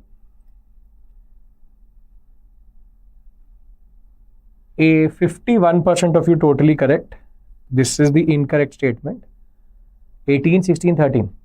See, if you don't know your world history, you will not be able to identify it. This is obviously correct. If you don't know what Bastille Day is, you don't know the first part of the question. And just to refresh your memory, Napoleon took over in 1799 as the what is called as the consulate rule. Thereafter became emperor by 1802. Will become properly emperor by 1806. But Bastille Day has nothing to do with Napoleon. Bastille Day is the moment in which, when the National Assembly was writing the constitution and Louis XVI wanted to disband the National Assembly, he will then send the forces and the people will storm the Bastille to get the arms and ammunition to become what is called as the National Guard, which will in turn protect the National Assembly, which is called Bastille Day. So Bastille Day is like the National Day. It marks the moment in which the French Revolution properly started. French Revolution started with the Tennis Court Oath, but once the Tennis Court Oath is taken by the Third Estate, they were now in threat of Louis XVI basically destroying the National Assembly itself, which in turn will lead to the people protecting the National Assembly. That is related to the Bastille Day. Something very standard you'll find in the NCERT, something standard which you should know related to the French and American Revolution that way. Okay. Now finally, we are into a topic which students love. GI tags. But the problem with GI is only one thing. Now touching 500, too many GI tags to learn. So anybody who's trying to historically learn the GI tags, you're wasting your time. GI tags, the only way it remains relevant for you is that if you remember the latest editions for this year and thereafter. For anybody who's 2026, I will be there to tell you for 2025 also. Who's giving the examination 2025, I am going to give you the whole list in a graded fashion. Rather than I'm mixing them up, I have actually taken the GI tags in a way. The latest edition is the Ghar Chola saris. So the last one which I've done is the latest, and the first one which I'm doing is mid-year in 2024. So the problem in this also is the volume, because mid-year 17 editions were done, and thereafter you had 2, 3, 4, 2, 1. So close to 30 new additions into GI tags came through. GI tags, geographical indications, basically are in tags which are given by the registrar of GI to give authenticity to products which come out of a certain geography. Because of that geography, they have a certain characteristic, and this all is protected under the concept of TRIPS, which is called Trade-Related Intellectual Property Rights. It is considered a sister or brother of trademark. Patent, trademark, copyright are the other ones which you would know. Now, GI tags, as I said, the only thing which is relevant for you in the examination is match the following question, which is state GI tagged product. But what I've done here is I've given you a little bit of detail. I've also given you a little bit of context so that with the image, maybe you will remember better. So in the next 15-20 minutes, I'm going to survey them for you. I have 3 sets of questions in between. You will keep on interacting with me in that. But you will have to pay attention to them because there are quite a lot of them. GI tags, international and national level, all protected by the WTO, and also India can take a GI abroad. Any other country can take a GI here because it is protected by this whole TRIPS concept in that sense. So that is there. Okay. Now, the first edition happened close to May and June last year with 17 products being added from Odisha, Arunachal Pradesh, West Bengal and Jammu and Kashmir UT, which received the geographical indications. And thereafter, from Andhra Pradesh, we get the next set. And then from Assam, this is the first set. 17 from Odisha, Arunachal Pradesh, West Bengal. Then 1 from Andhra Pradesh. And then 1 from Assam. So, this is the map of the GIs which already exist. It is not fully updated, but this is close to 432-ish, which in a way try to give you a basic understanding of what are the GIs of different states. Anybody who's trying to learn this, I'm telling you in the beginning itself, output may not be worth it, but it is worth knowing at least. Worth knowing if there's some form of memory, because it's an extensive list. If you're not able to remember it, don't think it is the end of the world. Coming from an art and culture teacher, I'm telling you this straightforward.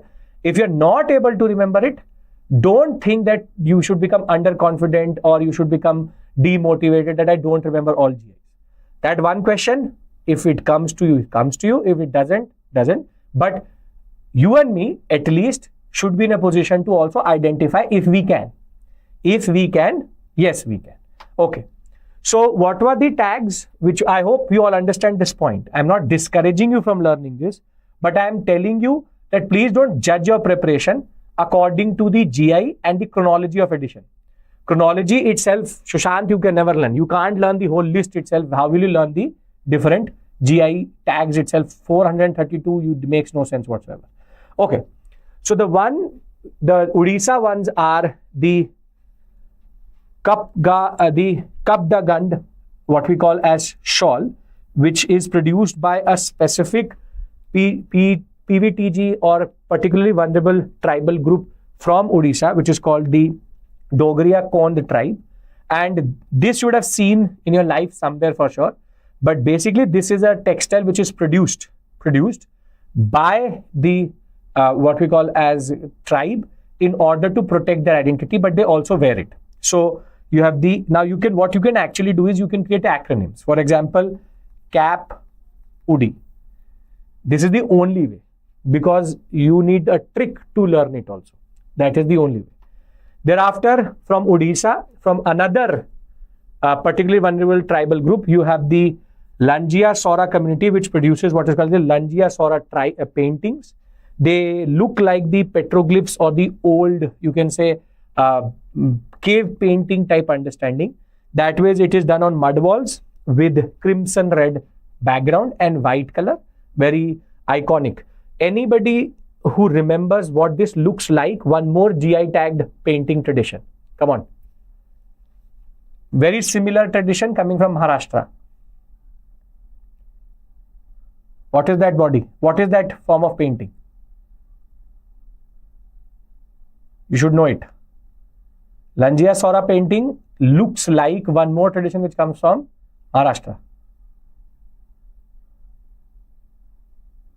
Anyone? Refresh the chat once. Very good. Yes, I was expecting Varli painting. Very good. Very good. Very good. Varli painting. So you understand Varli, so you can create an association with the Langia Sora painting. Very good. 100 out of 100. Perfect. Then you also have the Koraput Kala Jeera rice, which got the GI tag because of its very specific aroma, texture and nutrient value coming from Odisha. Then you got the Simlipal Kai chutney, very well known as the ant chutney. The ant chutney also got from the Simlipal forest GI tag. Thereafter you have the Nayanar brinjal, the Udia Khajuri Gud and the Denkanal Magji, all coming from Odisha. One type of cheese, one type of jaggery and one type of brinjal along with rice and chutney coming from Odisha. And then from Andhra Pradesh, you had the Narsapur crochet. Crochet is something which is made nowadays by machines also, coming from China quite a lot. Nowadays flooding the market itself. Andhra Pradesh, there is a specific community which produces this, which is called the Narsapur crochet. We have tried to give it GI tag so that it can then compete with the Chinese products available in the market. Then the Majuli masks, obviously coming from the Majuli sector from Assam. Traditional masks used in most of the different, you can say, art and cultural activities that happens in Assam. Very well preserved, very well taken forward, but also now GI tagged. Now, thereafter, what I've tried to do is I've also tried to create this table. So what you can do is you can take a screenshot of this table and this will maybe help you in remembering them over a period of time. So you have the Wangchu wooden craft from Arunachal Pradesh, the Edi Keri, then you have the Tangail sari, the Garad sari, the Koiral sari, the Kalo Nunia rice, the Sundarban honey, all from West Bengal getting this tag. Then from Gujarat, you have the Kachi Karik, which is a type of, you can say, date palm. And from Jammu and Kashmir UT, you have the Ramban Adarna, which is again a type of fruit. So I know the, you can say, expression on your face, which is, how do I learn all of this? You have to systematically learn them. Just try to create a certain memory. Just try to create a certain memory or recognition aspect. I'll give you this question. Let's see if you can remember what I've done in the past 5 minutes. You have not revised. Let's see. Okay. Pushing the poll to you. Consider the following. Tangali sari, MP. The Kachi Karek, Maharashtra. Majuli mask, Assam. Which of them are correctly matched? Don't worry about this. I really just want to give you the list of all of these GIs so that you can remember them. If you wanted a source, this is that source which you're going to use. Because looking at 5 different sources for GIs, I'm trying to create one repository. If anybody needs this, you come here and just revise. Don't have to worry about it. I can see the emojis also coming through. It's okay. It's all okay. No issues whatsoever. Still, you are actually getting the answer correct. So that is not an issue. Very good, Monu. Okay. We'll end the poll here because as it is either you know it or you don't know it. In these type of questions, if you don't know it, don't attempt them in the examination. 72% of you are totally correct. Majuli mask is the only one which is correctly matched. Thereafter, Tangali sari comes from West Bengal. and the Kachi Karik comes from Gujarat. So this should be Gujarat and this should be West Bengal. So I'll again add one more set. This was the first set of GI. The next set of GIs came from Tripura. In the month of August, September, we had the Malabari Pera Prasad, the Rignai textile getting GI. So 3 editions from Tripura in the form of the Matabari Pera Prasad, the textile and Risa. So only 3 correct. Option is confusing. Ruchi, this is how UPSC actually says, which is, it's a simple straightforward question. Which of the above is correctly matched? 1 pair, 2 pair, 3 pair. Only 1 pair is correctly matched. Only 3, only 4, only 5. That I understand is difficult to understand. This is pair question, straightforward. I hope that you are not going to get confused by this. Which pairs are correctly matched? Only 1 pair. Okay. Which of the above is correctly matched? 1 pair. That is okay. Don't worry about UPSC's way of making the question itself. Can't do anything about that. Okay. Now, the Matabari Pera Prasad comes from the Tripureshwari temple in the Tripura sector, known for its very specific taste and very specific sweetness coming as prasad from a temple. It is important. So remember Matabari and Tripura coming from the Tripureshwari temple. Then you have the Ringai the textiles, which is woven attire with rich heritage coming from again Tripura, very well known because of its very vibrant colors. And one thing which is again related to it is very closely is Risa. Risa is the tribal women's ethnic attire, which again is specific to the Tripura sector. I don't know if you've actually seen it, but these are things which are in circulation. A lot of fakes are there, but now with GI tags, this will help them discard the fakes and you buy what is called as authentic products. That is the whole point of GI. That is the whole point of GI, authenticity. Now again, to test this, I have one more question. So I'll push that poll too, but it's an easier one. This is the second type of question which comes. The Ringnai Panchara textile, which was recently in the news, is associated with which state or UT? That is the first type of question which comes. This is the second type of question which comes. This becomes very difficult in the examination because it is something which you know or don't know, pure factual question. Pure factual question. You'll get it right now, but in the context of the examination, you won't get it because it becomes difficult to answer.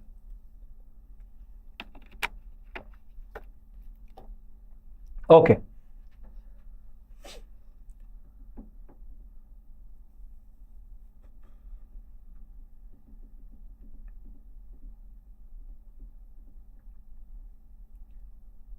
We'll end the poll here. More or less very simple to answer right now because you know that it is Tripura. So the answer is Tripura. We have just discussed it. But yes, visual memory should help. So that is why I'm giving you the images of these things. Difficult to recall. It is same for everyone. You're not the only one who finds this difficult. Everybody does it. Everyone, A to Z, 0 to 100, everyone. So don't demoralize yourself. Moving forward, by October, we had another set of GIs. One is called the Ajrak of Kutch and the Ambaji white marble, which comes from the Maharashtra sector. Now, Ajrak is basically a certain type of block painting tradition which comes from the Kutch region of Gujarat. Very beautiful tradition done by only now very, you can say, specific families in this sector. It is a hand block painting tradition. There's a lot of rich symbolism and history. The name Ajrak comes from the word Azrak, which is indigo, which is used in a way to make these block paintings in that regard. They use a lot of red and orange. Very interesting tradition. And unfortunately, it is now only 2 to 3 families in the Kutch sector which actually know how to do it. And therefore, with these families going out of context, it will be very soon that the indigo-based Ajrak tradition from Gujarat may go out of you can say production and become extinct. The other one is this marble. I again think you know this and you've seen this somewhere. This marble is specifically known for the veins which you see here. This is called the Ambaji white marble, which is one of the most exquisite traditions, which again comes from the Gujarat, but you'll find it in Maharashtra also, but Gujarat one is the one which has got the GI tag. The Ambaji white marble, known for its veins and beautiful luster, very, very shiny, and it has bold black markings, sometimes even gold markings on it. That was a very difficult, you can say, rock to be mined for. It is very expensive also, and that way there is no other marble which will match the shine and the veins of the marble which you find in Ambaji. But what is common to both is they are Gujarat. Though Ambaji you will find in Maharashtra also, but the GI tag has been given to Gujarat. So both these traditions, Ajrak and Ambaji, both from Gujarat, get GI. Right? Now, do this type of question where I've again mixed and matched something. Okay, consider the following pairs. The poll should be in front of you now. Shiva? Okay, consider the following pairs. Rupa Tarkashi, Odisha, Ajrak, Maharashtra, and Ambaji white marble, Gujarat. Which of them is correctly matched?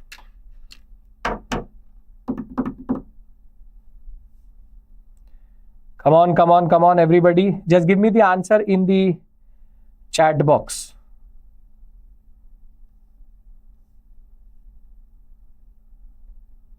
Poll I'm trying to push.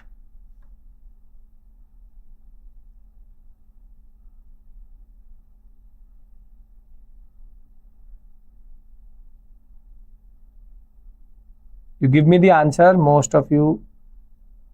Which of these is correctly matched? Only one pair, on both of these pairs, or single pair?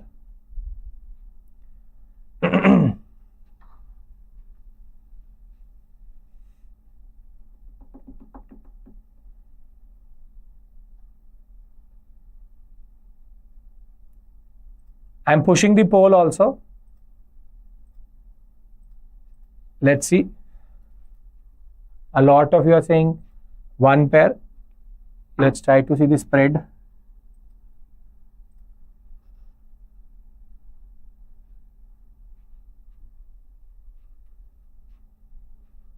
Okay.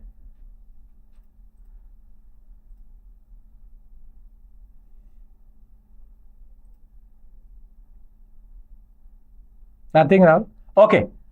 We'll give it 2-3 seconds more and we'll end the poll here. So, Ruchi got confused, gave the right answer also. Rupa Tarkashi is the only one which is correctly matched. These two, it should be two pairs, Ambaji white marble, and these two both should be Gujarat. So, only one pair is incorrect, two pairs is correct. So, the answer here is B. So, she said that it is not, yes, the right pair is Rupa Tarkashi and Ambaji white marble, both coming from Gujarat, one coming from Gujarat, the other one from Odisha. The Ajrak should also have been Gujarat. So here there should be no confusion. Mr. Dior also, you are there are two pairs which are correctly matched. 1 and 3 correctly matched. Okay. Moving further, one more GI tag which was in the news but in a lot of controversy was the Tirupati Laddu. I think by this point of time, we all know about this issue in that regard, which is Tirupati Laddu. Now, I am not going into the controversy related to it, but because Tirupati Laddu was in the context or was in the news, the static related to it is more important. The static related to it becomes important. So, the Tirupati Laddu is a iconic GI tagged Laddu, which is actually given in the Tirumala Venkateshwara temple, also called the Tirupati temple, which is run by the TTD in Andhra Pradesh, Chittoor district, Tirumala hills itself.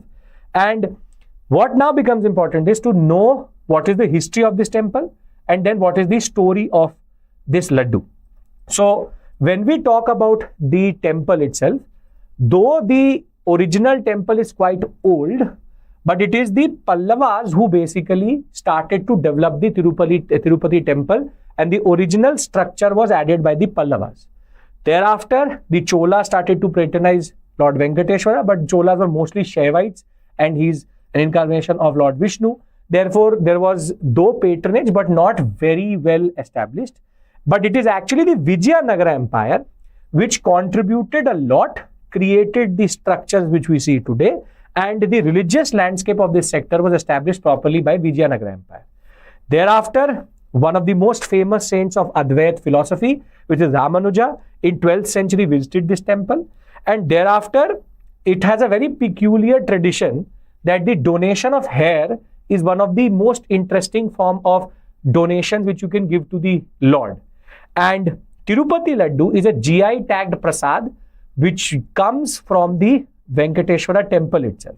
Now, when you talk about the Tirupati Laddu, the offering itself for the first time started in 1715, and its specific, you can say, fragrance and this specific form of taste comes out of the process through which it is created, and it is the temple kitchen called pottu.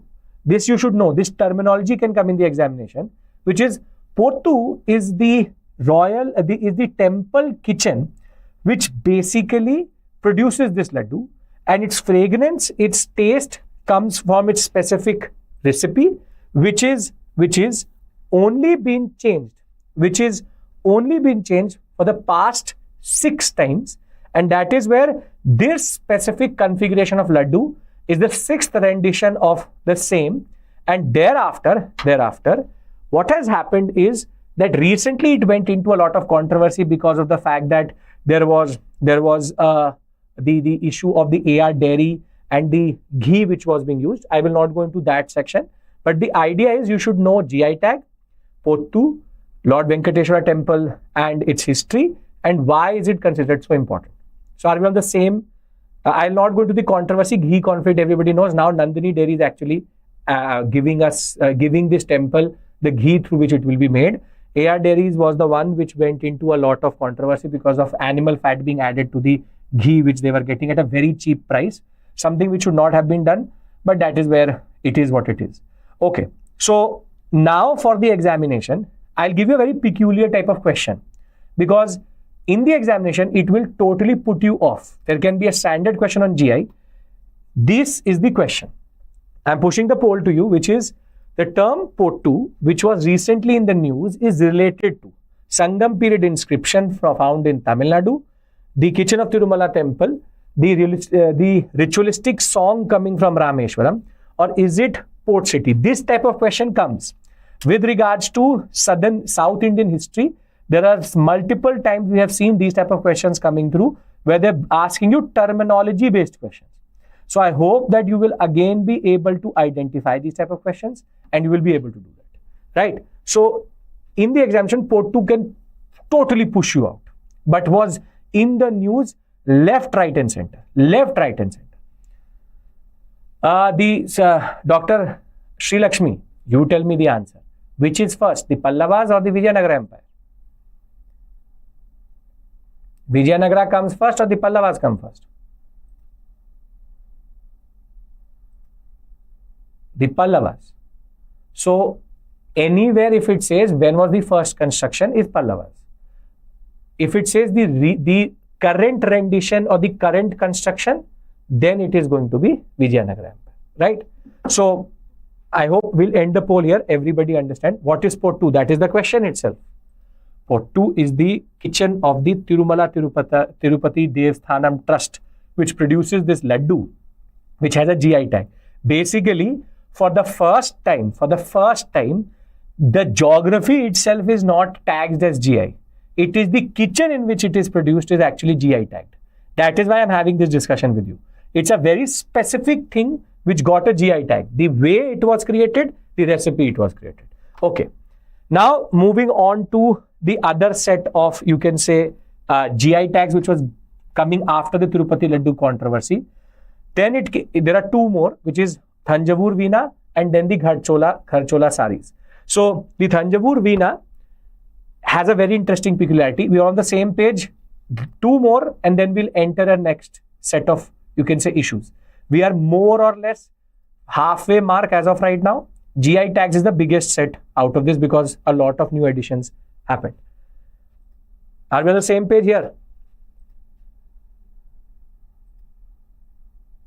Okay. So, Thanjavur Veena has a very specific reason why it is there in our discussion. The reason is it is the first musical instrument to get GI tag. First musical instrument to get a GI tag. So therefore, there are 2 types of Veenas which are produced in Thanjavur, or Thanjore as it is called, which is the Eknatha and the Sada Veena. Eknatha Veena is made out of one piece of wood. On the other hand, the Sada Veena is made in pieces. And it is the jackfruit tree which is actually used specifically in Thanjavur to make this Veena, which gives it a specific type of tuning, specific type of, you can say, a certain musical note which cannot be produced by other Veenas. And that way, Thanjavur is a very important space and place where Veenas are produced.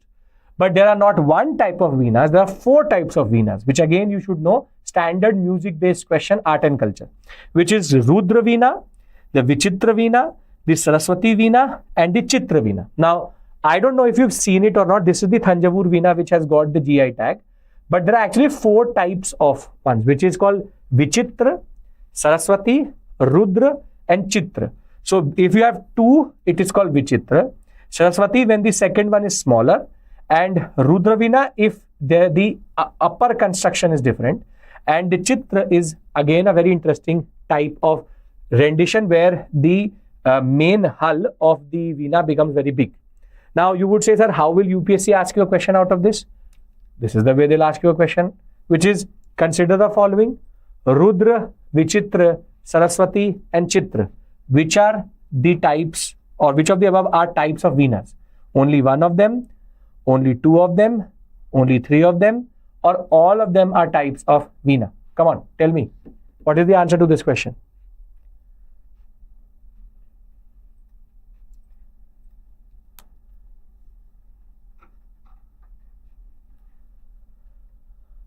Okay.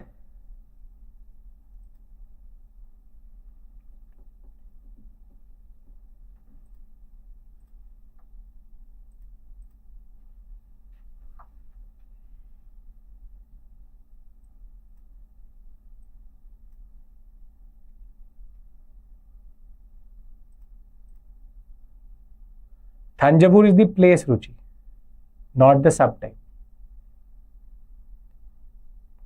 Thanjavur Veena has got the GI. Okay, we'll end the poll here. It's very easy because you've seen it, but again in the examination becomes difficult. All of them are Rudra, Vichitra, Saraswati, Chitra. All are types of Veenas. But because musical instruments come in the examination, this question can become difficult in the examination context. You don't need to know the distinctions, but at least you should know the different types of Veena which is there. Now the last GI which comes into context is the Ghar Chola saris. The Ghar Chola saris recently got a GI, again coming from the Gujarat sector, 27th GI from Gujarat. It is known for its very beautiful form, and it has a very interesting peculiarity. Women wear it after marriage once they enter the household. It's what we call a square grid pattern, plus its green and red embroidery, plus its tie and dye together makes it very, very beautiful form of sari. It can have 12 bhags or bar bhag or 52. What is this? It can have 12 squares or 52 squares. Don't need to know that. But the idea is, it is a certain indication of a tie and dye tradition. So textile angle comes in, and also is an indication of a certain tradition of women wearing it when they are part of the marriage rituals. So Ghar Chola becomes important because of the Jain and the Hindu tradition, or the communities using it as a marker of what we call as Ghar Chola. So it's easy, but again, this question becomes very easy. I'm not even going to push a poll. I hope you get it, which is Gharchola sarees comes from Gujarat. Again, difficult. Thanjavur produces all types, Bhavya. This becomes difficult in the examination context. So, before I move to the Byculla railway station, GI tags, I've discussed all of them which have been in the news for the past 1 year. So don't have to worry. Gharchola, Veena, the Gujarat has actually been in a lot of context in that regard. And I hope you will use this section later also. You'll watch this video if there's a need later also to basically get all the information related to the GIs. Is GI sorted? Because a lot of students say to me, sir, where do I get all the authentic information about GIs? I've given you the images. I've also given you the idea related to what is it, and I've given you also the states. I hope I can now move on to the next section. Can I do that? Yes? From this point forward, we have now smaller topics which we can cover. Okay. Now, Byculla railway station and a specific temple, both of them were in the news for one specific reason. One specific reason, which is you have the Abathsahayeswarar temple in Thanjavur again and the Byculla railway station in Maharashtra. Both got in 2022, 23 and 2023-2024 rendition. Both got recognition from the same body, which is the United Nations, what we call as Asia Pacific Cultural Heritage Award. One got it for merit, one got it for distinction, but they both got it from the same organization. So this is where the UNESCO Asia Pacific Award for Cultural Heritage Conservation is something quite important, because this body gives awards for conservation activities, and there's a very interesting peculiarity. Only by private or public-private partnership. Meaning, if the state does it, they will not recognize it. Either PPP or private. If you do it through a process of government intervention, it will not be given recognition. This is where the Asia Pacific Award specifically works for private intervention into conservation, which is it tries to recognize commercial buildings or be it what we call as heritage buildings. If private and public partnership is there, they will give you recognition in that regard. Here, Byculla railway station got it for 2022-23, which is called the Asia Pacific Award for Merit. Under this, Byculla, why is it important? Because Byculla railway station is one of the earliest, one of the first stations which were created on the line between Bombay and Thane. So in 1853, when the Bombay-Thane route was developed, it was Byculla railway station, which was one of the stations and where the trains were shunted, meaning it was a junction type sector where this is an old image. You can basically bring in the engine and change the bogies. Byculla was basically a very important junction where you could change the bogies and the, you can say, engine. And it was also known as the Black Pagoda station, because when you used to go through the station itself, it had a specific temple next to it with the very iconic Vesara style black color shikhar, which is known also as the Black Pagoda station. Byculla, you should know the name, has a very rich history. The first locomotive which came to India also called Lord Falkland was actually also placed in Byculla, and the first train which went through between what we call as Bombay and Thane also went through Byculla, and Byculla and Parel was also one track which was created. That was a very important one, and this has recently been restored by the public-private partnership. That is why it has been given this award. In the same way, recently I discussed this Abathsahayeswarar temple, which is where the temple which was created by Vikrama Chola and Kotunga Chola was restored by the money of the temple itself, through which they have been able to re-establish its parakrams. Parakram is a word which you should know. I hope you know this is called a Gopuram. Now, parakrams are these big, you can say, halls in and around or corridors in and around a temple, Dravida style temple. If you look at, this is the what we call as Meenakshi temple, the 1,000-pillared parakrams in that regard. Parakrams mostly dot the, you can say, boundary wall or the internal walls of the, what we call as mandap or the walls itself. This is very interesting point. There were 5 such parakrams. 2 have been restored. 3 more will be restored later. Now, this is where this will keep on happening. This will keep on happening. Separate issue altogether. What is important is, if you're able to do a question like this. Now see, I'm pushing the poll to you.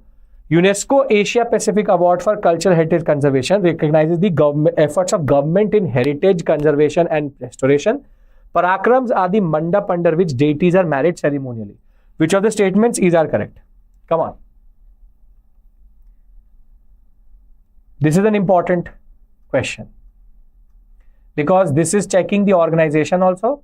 This is also checking a form which you should know. I'm giving everybody for this 1 minute. I want everybody to take part in this.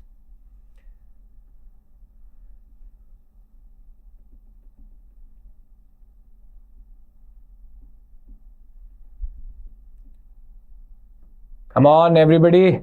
Still only 50 to 60% of the students are taking part in the polls. I want everybody to take part.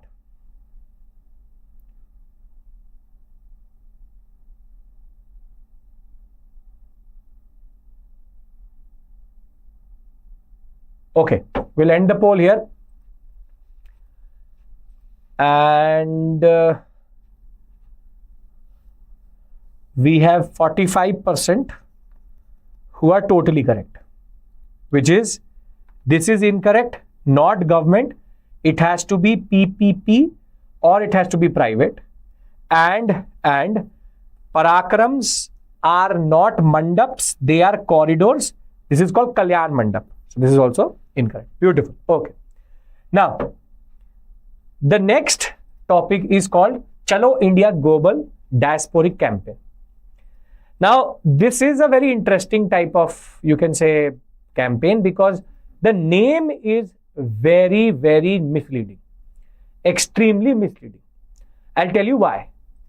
Chalo India Global Diasporic Campaign seems like a campaign in which the government of India is saying, diasporic population, Chalo India, which is, come to India, O diasporic population. This is basically the type of understanding which comes out of this Chalo India Global Diasporic Campaign.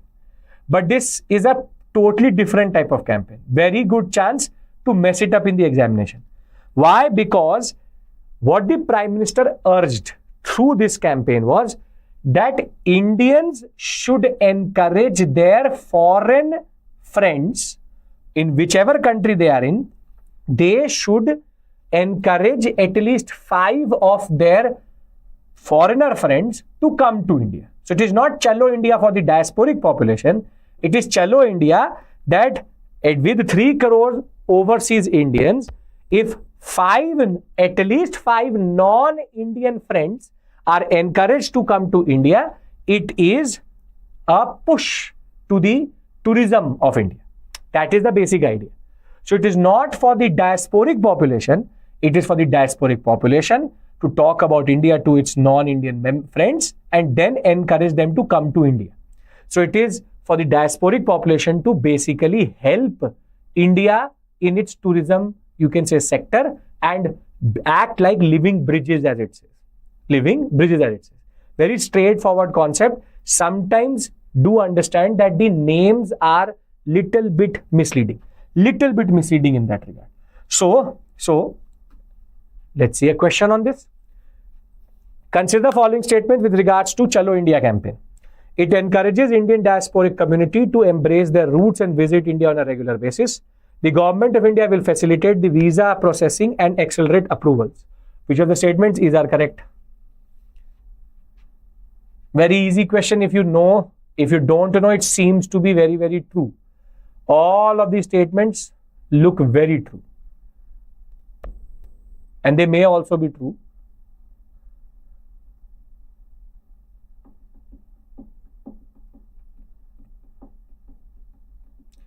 a major chunk of you are presuming something. This is where it is called using your foundational basic knowledge to distort your understanding. Some of you are actually filling in a gap which has not been talked about also. This is called overthinking.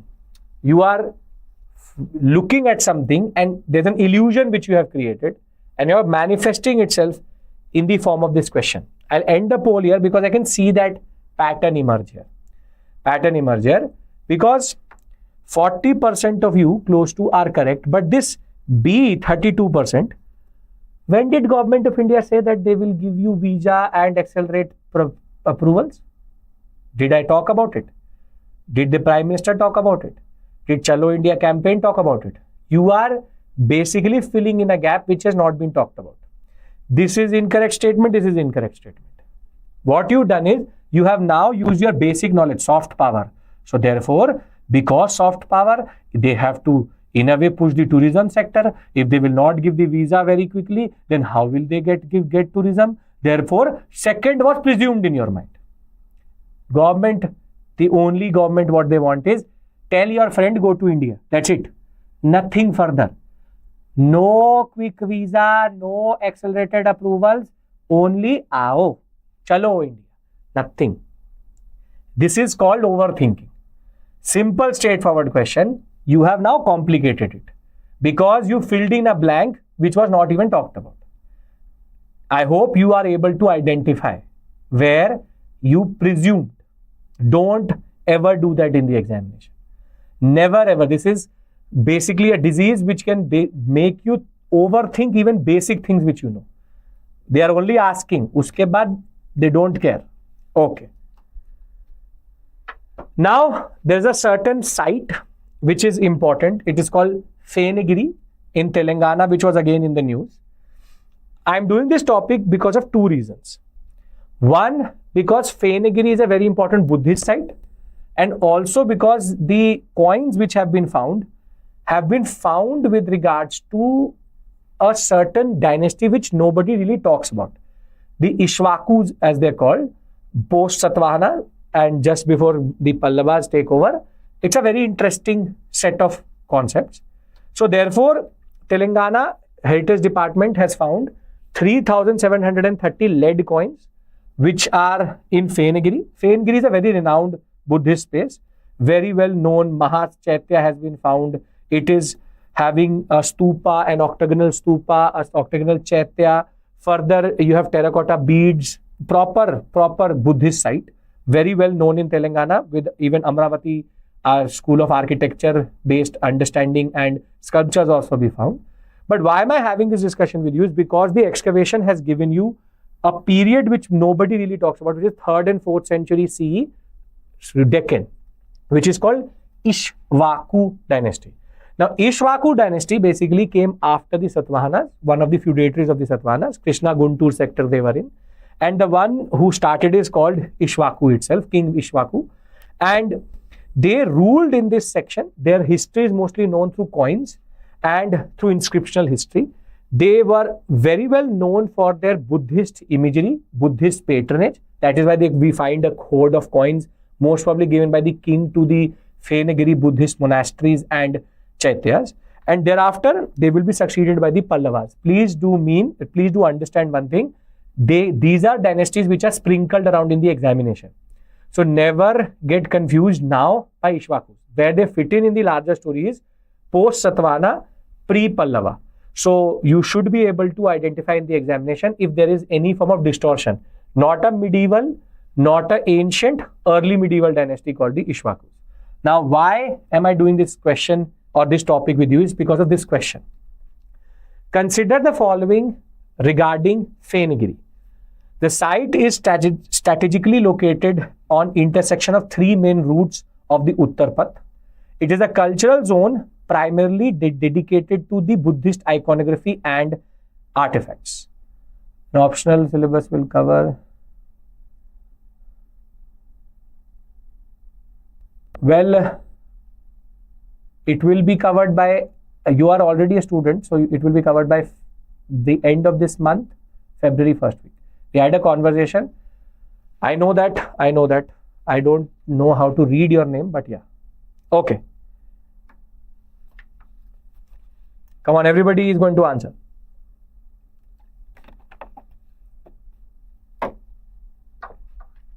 We've completed modern. We are covering the finer details of modern. Post-independence will take a week. Thereafter, world and mapping. That's it. Okay. I'm giving it again 1 more minute. Everybody needs to answer.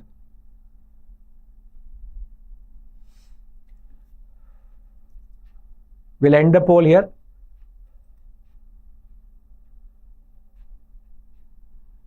Okay, 54% of you totally correct. Cultural zone, Buddhist iconography, yes. Buddhist iconography means Buddhist related symbols and designs, yes. But this is an incorrect statement because looking at the location of Phanigiri in Telangana, it would be part of the Dakshin Path, not the Uttar Path. And rather it was Kannauj or Patliputra where the routes used to meet together. So this should either be Dakshin Path or should be the idea that the place is wrong. The place is wrong. It has to be Dakshin Path. Okay. Moving on, we have again something related to government, you can say intervention, where the government of India has developed what are called as zonal cultural centers. Again, something very interesting where the government is trying to bring, you can say, cultural centers together to cooperate and preserve. So there have been different zonal cultural centers with their headquarters at Patiala, Nagpur, Udaipur, Prayagraj, Kolkata, Dimapur and Thanjavur. These are the 7 cultural centers which have been created with their headquarters in these 7 cities. And the idea is that these cultural centers will help to systematize the preservation, the conservation, and also the focus would be on folk art. So the idea is because folk art changes over a period of time, these cultural centers will help in systematizing the folk art and preserving them and documenting them. That is where you should know that there's something called zonal cultural centers also. And this is something which is considered to be important because they will try to protect something which is very dynamic, So when you talk about fabrics, technology, color, or even the artisanal crafts or folk music or folk dances, these zonal cultural centers will help. Now, a very standard question which can come in the examination would be what are the headquarters of these zonal cultural centers? And Patiala, Nagpur, Udaipur, Prayagraj, Kolkata, Dimapur and Thanjavur, if you actually mark them on the map, you can see they cover basically the whole geography of India. But you can get a question like this in the examination and therefore this may be difficult in the exam context. Consider the following: Patiala, Nagpur, Jodhpur, Prayagraj, Kolkata. Which of the above is our headquarters of zonal cultural centers? Very small topic, but very interesting that is. Come on.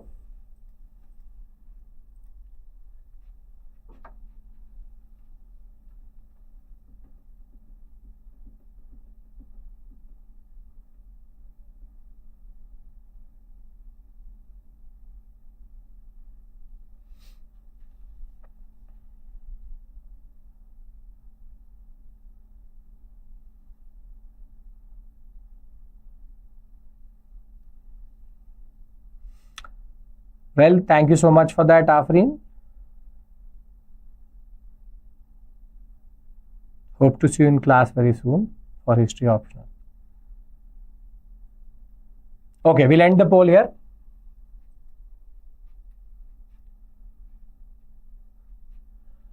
%49% of you are totally correct. Prayagraj, Kolkata, Nagpur, Patiala, Jodhpur is not a center, and therefore only 4 of them are headquarters. I hope you get the point of this article.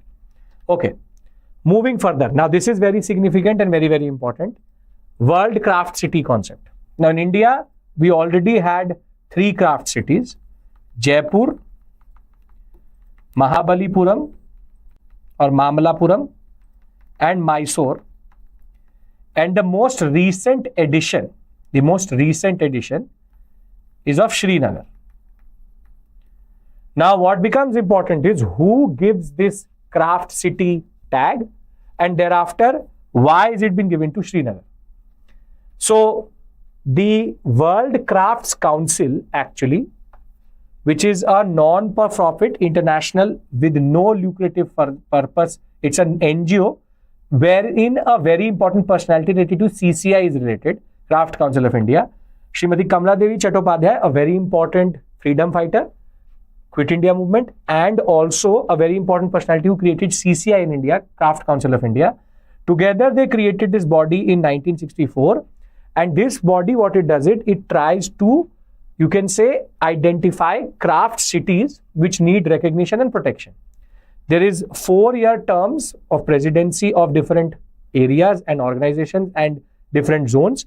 Kuwait was, this year they will update the headquarters of the presidency of this organization, and it has recently also marked its 60th anniversary in 2024 with 5 major cultural zones: Africa, Asia Pacific, Europe, Latin America and North America. This is basically the organization called the World Crafts Council, WCC. So WCC again has nothing to do with the UNESCO. It is only affiliated with the UNESCO but has not been created by the UNESCO. This is the third body I am discussing with you today, which has nothing to do with the UNESCO, which is World Craft Council. The reason why it is important is it is affiliated to the UNESCO, gives consultative purposes for sites and other aspects, and that way it's a very important body. Nobody really talks about it, but WCC is important. This is where Srinagar got the tag of World Craft City also, and it got the tag because Srinagar is home to multiple forms of crafts which are known across the world, from Kashmiri carpets to shawls to paper mache, which recently I also discussed, the dodo in the CNA, if you remember, the dodo being kept alive in the form of paper mache. We have chain stitching, we have fulkari also as a tradition which is there coming from Kashmir itself. Together, it is a very important set of crafts which this UT produces, and this tag gives it international recognition.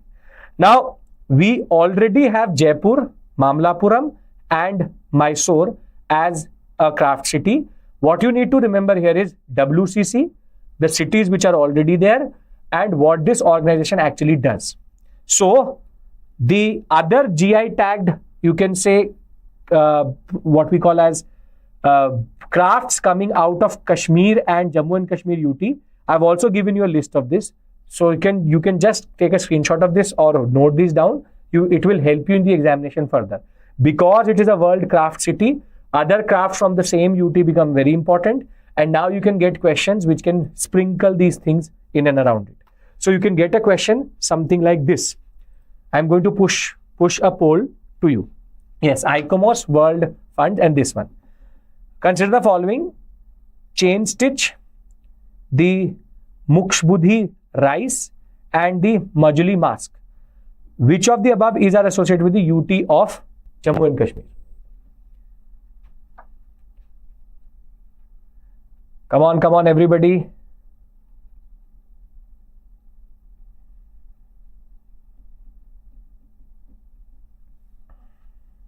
Come on.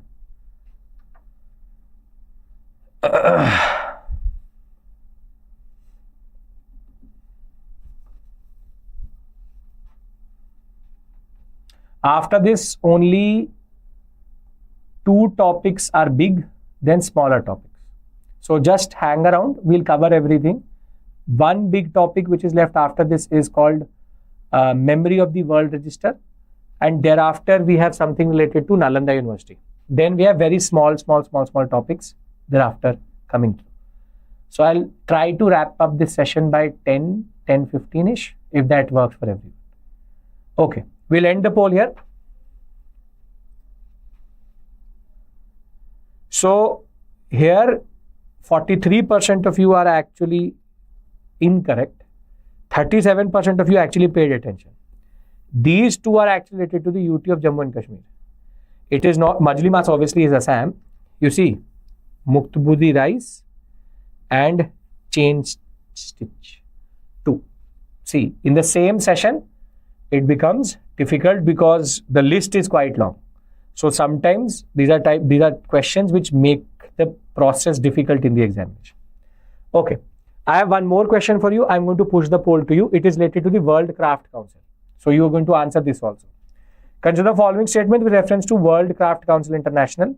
It is a UNESCO subsidiary organization working for the recognition and preservation of traditional crafts across the globe. Under these initiatives, Jaipur, Mamlapuram and Mysore have been added to the craft cities from India. Which of these is correct, incorrect? Come on. Everybody is going to answer. A poll is going to be in front of you.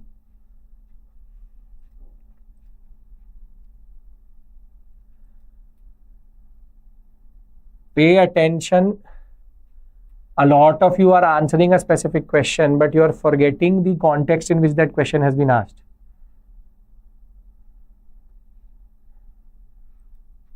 I'll be more blunt in saying you are forgetting the current affairs of this question itself.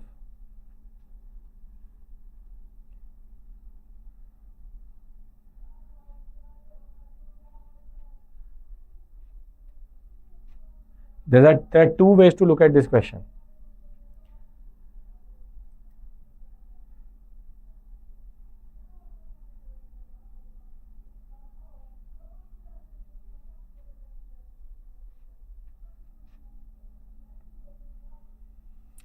Ruchi, that is the conundrum here.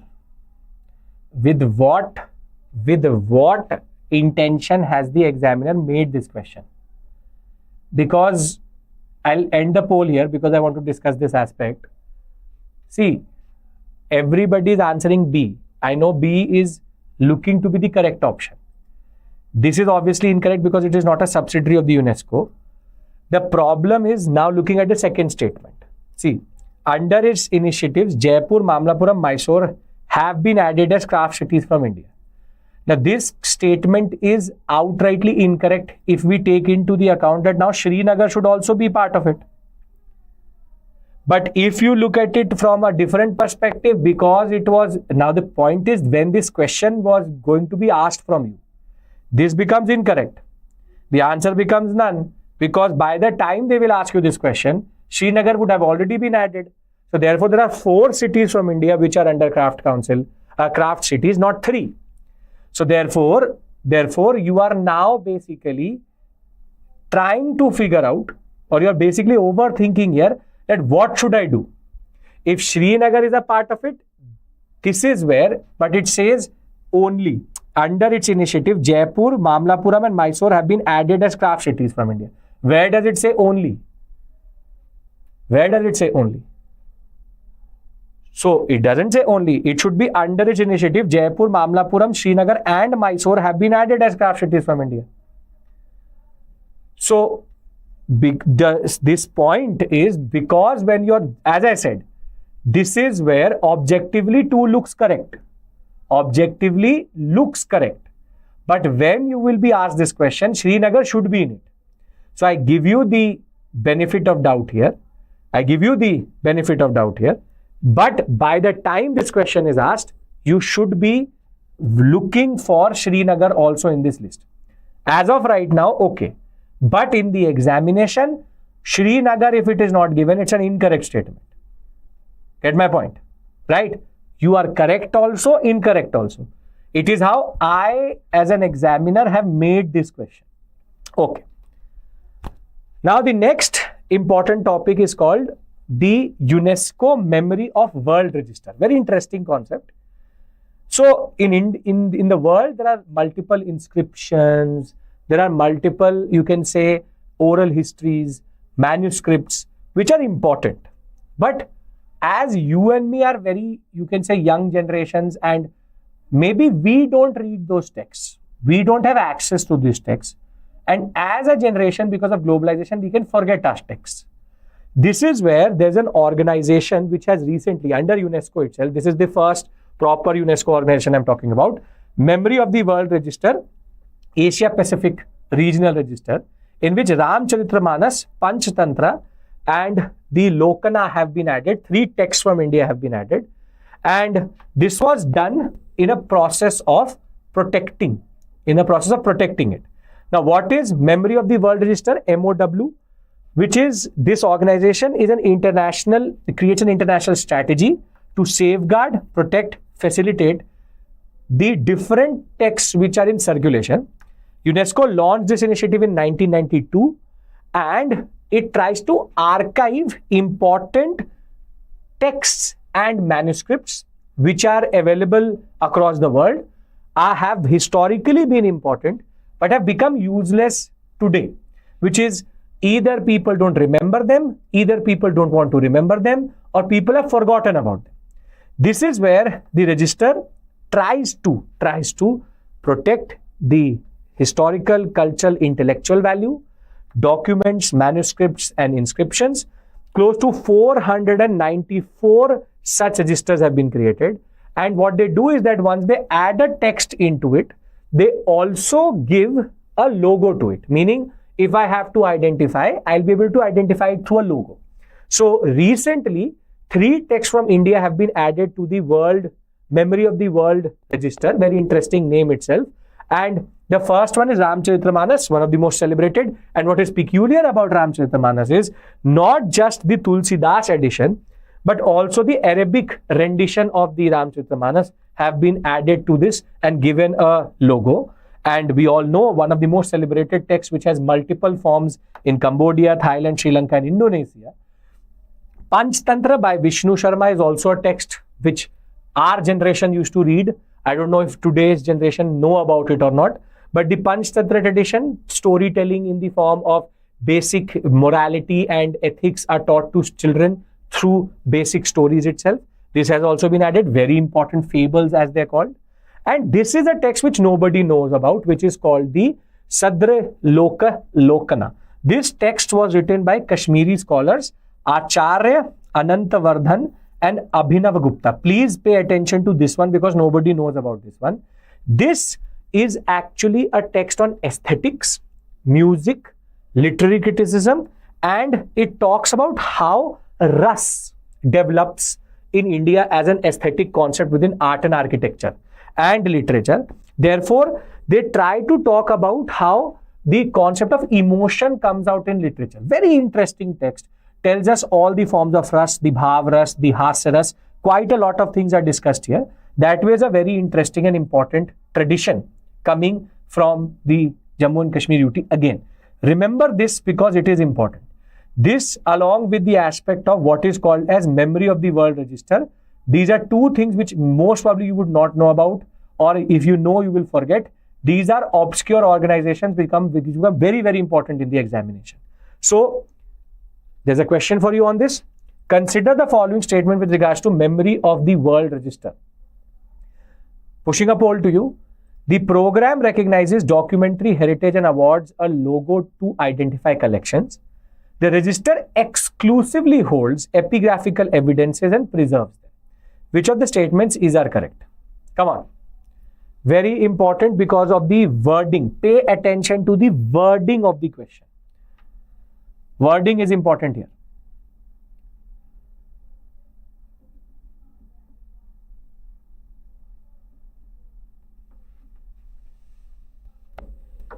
Oh, very good, Harsh. Very good.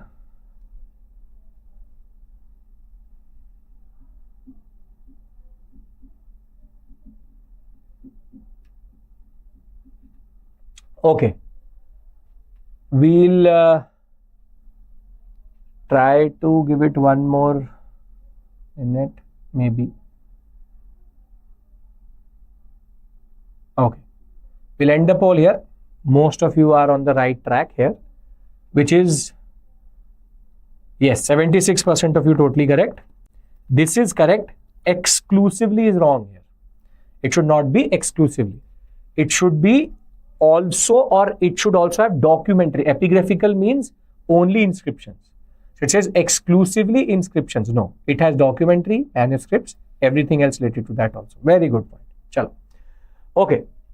Now, a very simple, straightforward question. From the Yishi tribe of Arunachal Pradesh, first woman to reach Everest. First woman to reach Everest. Her name is Yabak Yano, and she comes from the Yishi tribe of Arunachal Pradesh. The name of the tribe and the person should be clear to you. She becomes the 5th woman from Arunachal Pradesh, but the first woman from the Yishi tribe to go up the summit of the Mount Everest. Simple, straightforward, nothing out of the box here. The Yishi tribe is a very interesting tribe coming out of the Arunachal Pradesh sector because they have the shifting cultivation, what is called Ret Runglo, which is a certain type of shifting cultivation which they practice. And they have Upo. It's a drink which they have in ceremonially. They have also certain festivals specific to them, which is Yokum. This becomes very, very important. Very, very, very important. Yokum, Boribut, and Longte. Longte, Boribut, and Yokum. 3 very important festivals out of this sector. And they are known for their, you can say, very specific attire. But they are also known for the specific type of headgear which they wear. This is now not made out of the hornbill beaks, but previously this tribe was known for hunting of the hornbill and thereafter putting them on their head as a form of headgear. Now it is made out of wood, but the Yishi tribe very well known for this specific type of attire. Now, because I have to revise festivals with you, I am going to give you this question, simple, straightforward out of it. Which of these pairs is correctly matched? Boribut, Arunachal Pradesh, Chapkarkat, Mizoram, and Hornbill Festival, Nagaland. I hope you will get this correct because 1 I have told you right now, 2 are very standard known ones. Come on, everybody.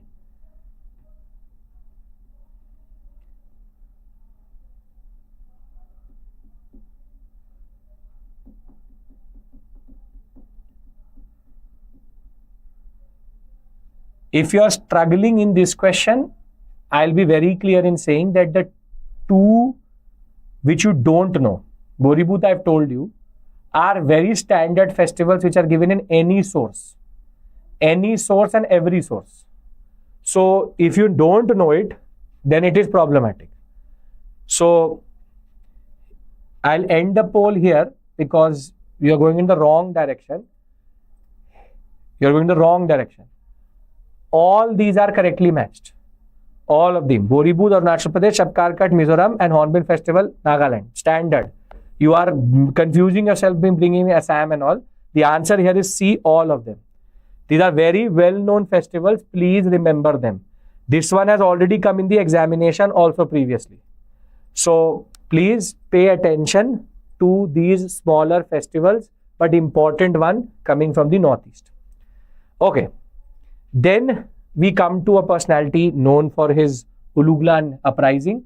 Here I don't want to discuss his whole history, Bhagwan Birsa Munda. I want to tell you Birsa Munda is important and it remains important because of his 125th death anniversary in the context of the Munda uprising, and because it was 125th, 124th, 126th, same year they did not ask a question about Birsa Munda.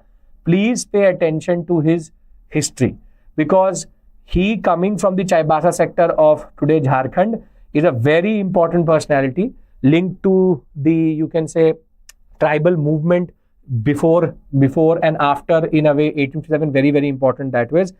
He was part of one more movement which is called the Sardari agitation, which was against the missionaries which was happening. He hated what are called the Dikhus, which is the outsiders which were trying to destroy the tribal, you can say, culture of this sector, the Chota Nagpur Plateau. Please do remember that this Uluglan movement, the Munda uprising, based on his understanding, gave a lot of, you can say, results. The British, in a way, feared him also. But the idea is very simple. He remains a very important personality. Anywhere you will read about him, pay attention. This is just a suggestion to you to keep your eyes open and your understanding open about him. Then one more personality who was in the news because of a book. Her name, Rukmini Devi Arundale, a very important personality related to Bharatanatyam. Recently, a book was published about her.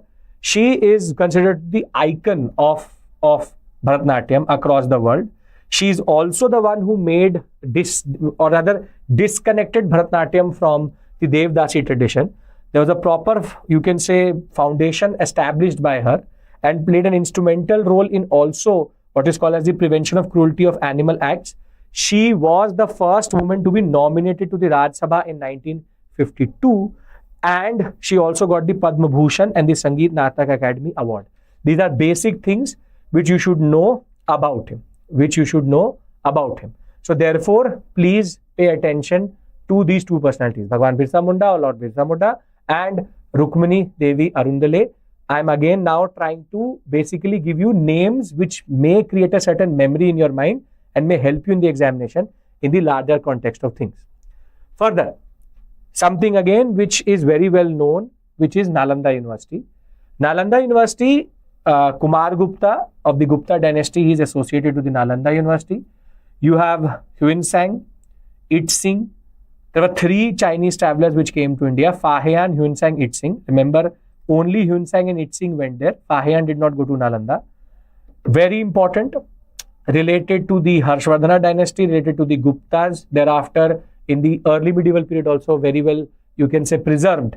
And unfortunately, it was burnt by Bakhtiyar Khilji in 1193. And therefore, this building remains a center of, or a symbol of center of learning. It was a Mahayanic Buddhist center learning, and you have different, you can say, histories attached to it. First of Kumar Gupta, then of Harshvardhan, thereafter the Chinese Itzing and Huinsang coming to India and visiting it. It was known throughout Mongolia, China and across all of Asia as a very important sector. Nagarjuna, Aryabhatta, the Dharma Kriti, very important personalities related to Indian science and technology, were also alumni out of it. It was destroyed by Bakhtiyar Khilji, found by Buchanan Hamilton in 1812, a Scottish surveyor, and it was Alexander Cunningham who was able to identify it as Nalanda. Now, why is Nalanda in the news? Because Nalanda's new campus has come through in Rajgir, Bihar, which was a very important movement which former president started, which is APJ Abdul Kalam was a very ardent, you can say, lobbyist. He argued that Nalanda University should come back, and this is where the East Asian Summit, he said that the Nalanda University should be revived back. A very, very important, you can say, advocate of Nalanda University getting revived. In 2010, Nalanda University Act was passed so as to give legal force and framework to the new institution. And finally, 455 acres were allocated by Bihar government for the construction of this. It is done with the help of the ASEAN countries and the East Asia Summit itself. And today, the campus is net zero, green campus. Fully, you can say, solar power plant, domestic and drinking water, and you can say sewage treatment plants are there. So therefore, it is a green campus in that regard.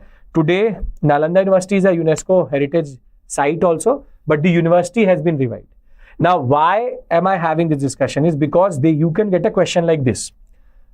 Consider the following statements. I'm pushing the poll to you, which is the idea of revival of Nalanda University was put forward by former President APJ Abdul Kalam. Chinese traveler Itzing and Fahian visited Nalanda University in its prime.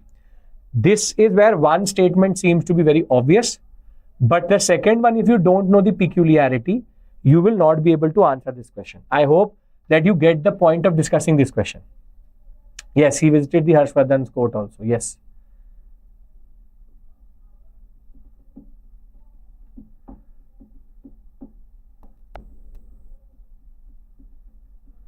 Okay.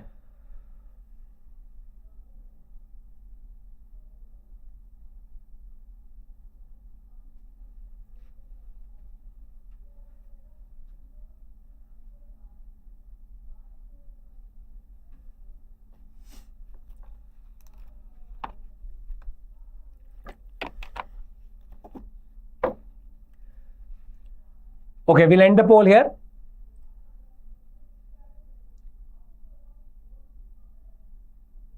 We have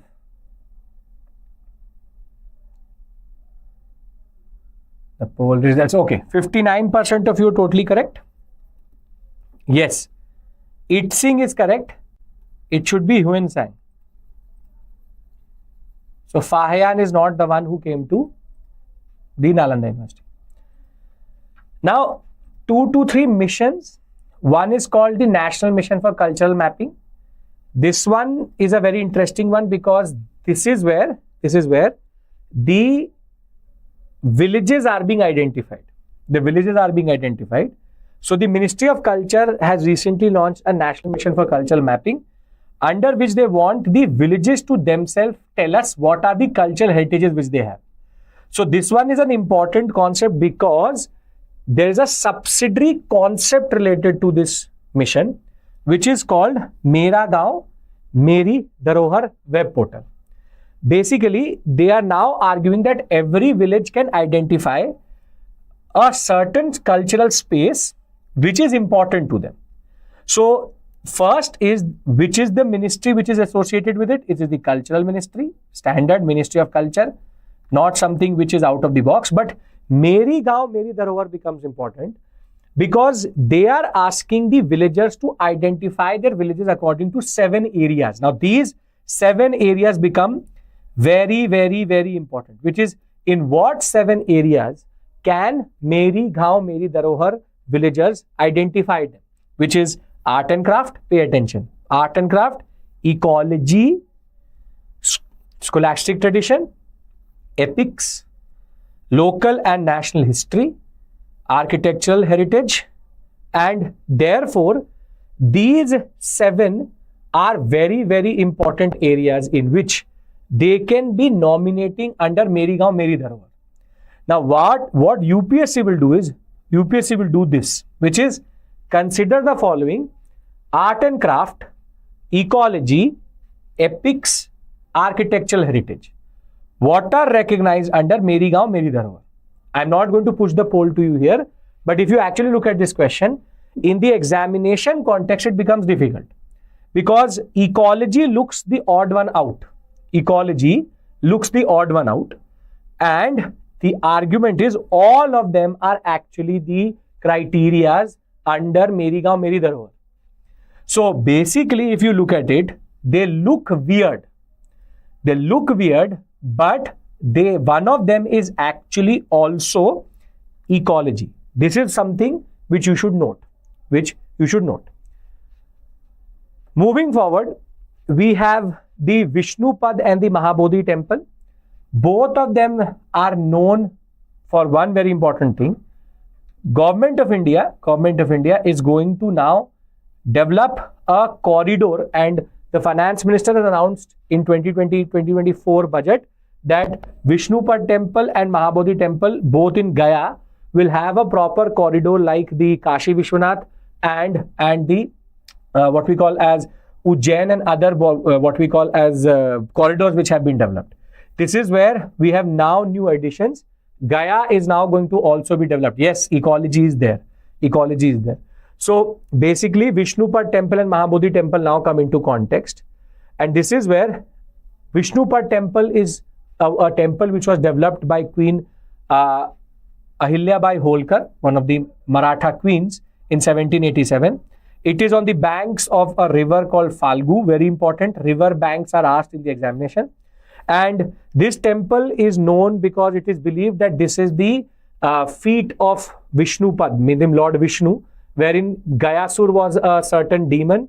He was pushed into the hell or into Patal Lok via the once Vishnuji kept his, you can say, feet on the head of Gayasur, which in turn led to what is called as the Vishnupad temple. This is the story behind this. And I think Mahabodhi temple, everybody knows, is related to Buddha and his moment of enlightenment. Mahabodhi temple already asked in the examination also, which is where he, in the Mahabodhi tree, he was able to get his nirvana, his enlightenment in that regard. And that is where this temple becomes very, very important. So Mahabodhi temple and Vishnupad temple now have to be remembered for the examination because there are two very important corridors being developed in Gaya, in and around them. So you should be cognizant about this also now in the news. Further, the Rashtrapati Bhavan has renamed two of its halls, something which is now very well known. The first one is that the Darbar Hall is now going to be called the Gantantra Mandap. Gantantra Mandap means democracy-based mandap itself. Democracy Mandap. Mandap means hall. And the name of the Darbar Hall is important because this was developed for something called the Darbars, which used to happen. In Indian history, this hall was developed, but the Darbar never happened in it because Rashtrapati Bhavan or Viceroy's Palace was created very late. But 3 Darbars happened in India. One in 1877, the other one is 1903, and the other one is 1911. 1911 is related to the shift of the capital. The first 2 happened in the what we call today as Calcutta, the capital then, and the shift of capital Delhi, the Delhi Darbar being the last Darbar. You know that the Calcutta sector had become an extremely problematic sector with the rise of nationalism, so they shifted the capital. These are three Darbars which developed. So the 3 Darbars which have happened, which is 1877, 1903, 1911. This number should be known to you, an important concept. So the Ganatantra Republic Mandap, Democracy Mandap, Darbar the hall is now going to be called Ganatantra Mandap, and the Ashoka Hall is now renamed to Ashok Mandap. But Ashok Mandap refers to King Ashoka, and the Mauryan emperor is now going to be remembered for his Dhamma, his patience. That was very, very important. Not Irwin conspiracy. It is related to Harding bombing, 1911, 1912. 1912 is Harding bombing.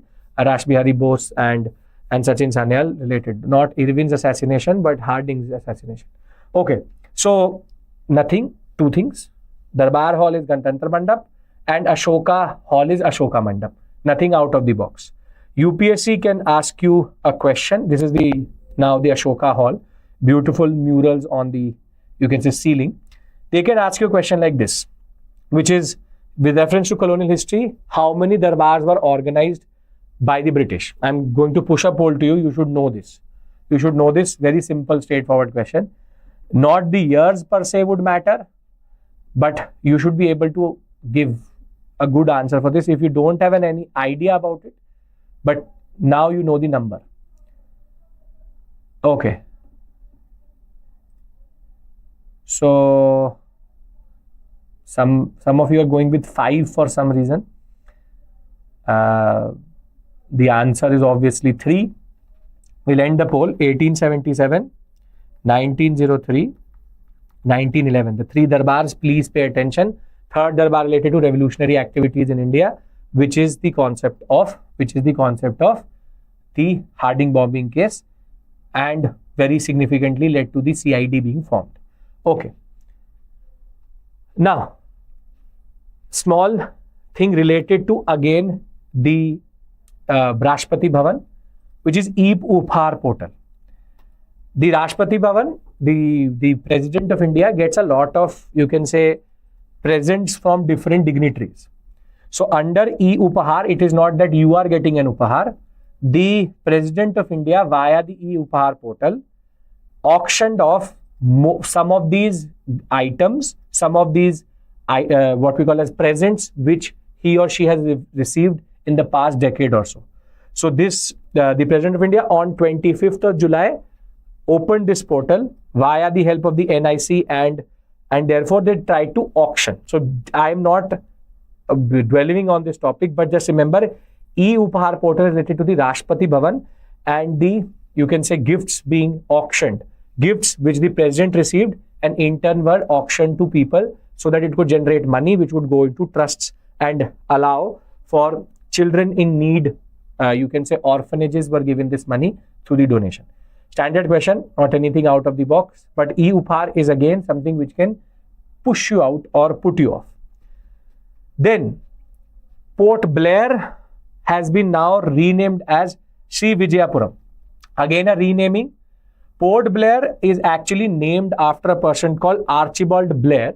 He was the surveyor of the Bombay Marines who basically discovered this island set in the what we call as 18th century. He was also the one who was in Chagos, Archipelago, the Diamond Harbour, Hooghly River he surveyed.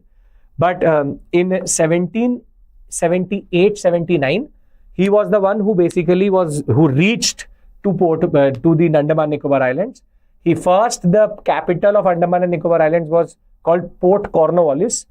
Later, Port Cornwallis was shifted to a northern point in northeastern point in that regard, but it was not developed further. It is only during the national movement that Port Blair was redeveloped under what is called today as the Kalapani. If you know, the Kalapani or the cellular jail at the what we call as Port Blair was considered to be a very important place of sending the revolutionaries, and after 1857 Port Blair was again redeveloped. Now Port Blair gives a name straightforward which is colonial. That is where the government of India renamed it to Sri Vijayapuram. But the problem which I have previously also discussed is they did not realize one thing, which is Sri Vijaya is actually a dynasty which the Cholas defeated and used to rule in the Indonesian sector, and it is Rajendra I who dominated the Sri Vijaya sector to basically create a area of influence of the Cholas in the states of Malacca. So the name itself is problematic because then it is referring to a certain dynasty which was there in Indonesia, but now they are using this name. So Sri Vijayapuram reference to Vijay, which is victory, but it is only after 1857 that Port Blair was properly developed as a concept of a cellular jail or Kalapani, but it was discovered in 1778-79 by Archibald Blair. I'll give you this question because I want to check if you can remember the details I've told you or not, which is, I'm pushing a poll to you right now. Consider the following statements. Andaman and Nicobar Islands were discovered and developed as a penal colony after the revolt of 1857. Archibald Blair was the surveyor of the islands of Andaman. Simple question, but interesting and important that way.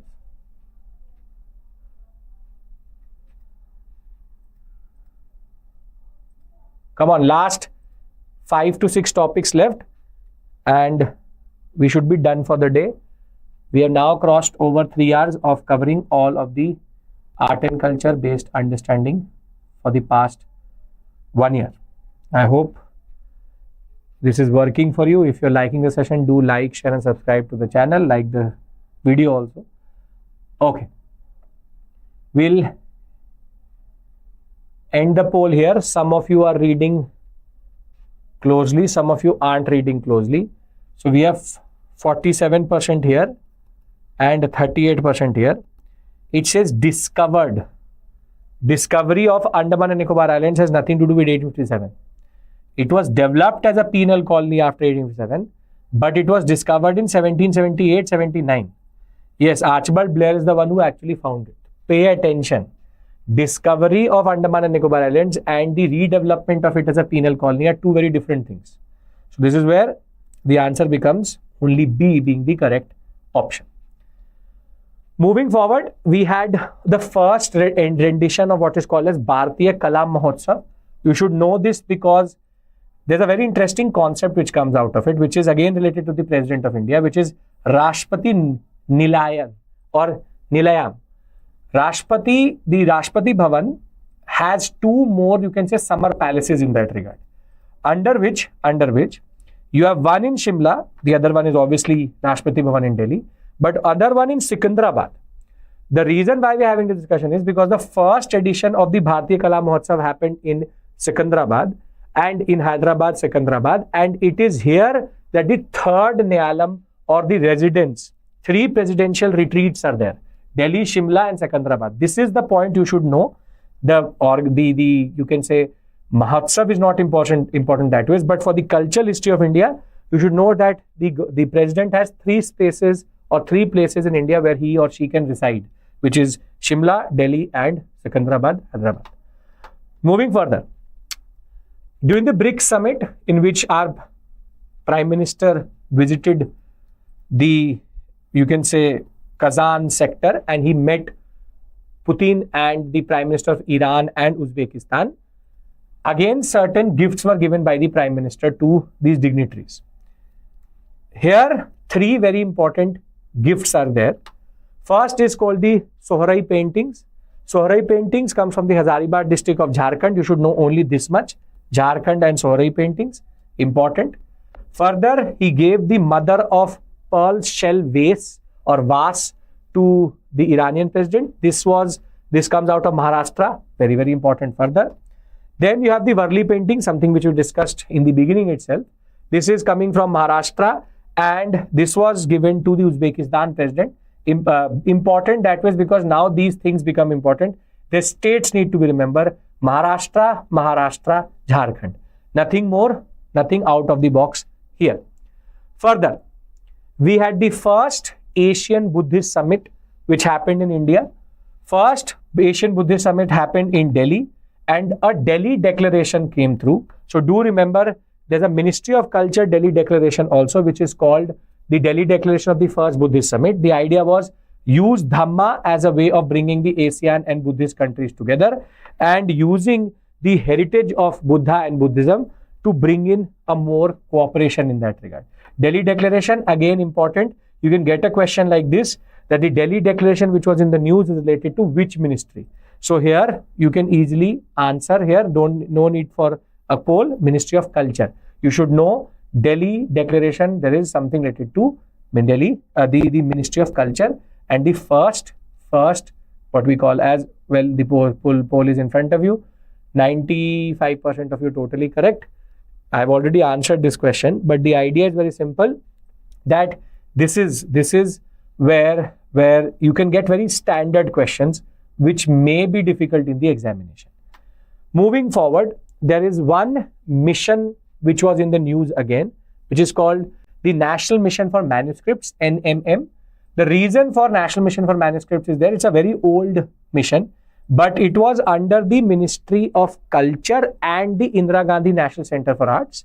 The government of India is now considering creating an autonomous body, which will be in the news soon as it is there. This body is going to take care of the manuscript digitization, which is called National Manuscript Authority to digitize. This is where it's a very interesting set of developments. We will see if this goes further and something new comes in. But National Mission for Manuscripts was also in the news in that regard. So this mission had multiple targets which it has not met, and more than that, it was not very well, you can say, implemented. That is why there's a need to change the organization. Everybody's with me till this point? Last two topics. Everybody's with me? No issues whatsoever? Yes? Okay. So, UNESCO recently declared West Bengal as the top heritage tourism destination. This was again something which I previously discussed on the same platform, which is because of the Dakshineshwari temple and the Kalighat temple, along with the 65% increase in homestays and the Ganga Sagar Mela, which was again in the news.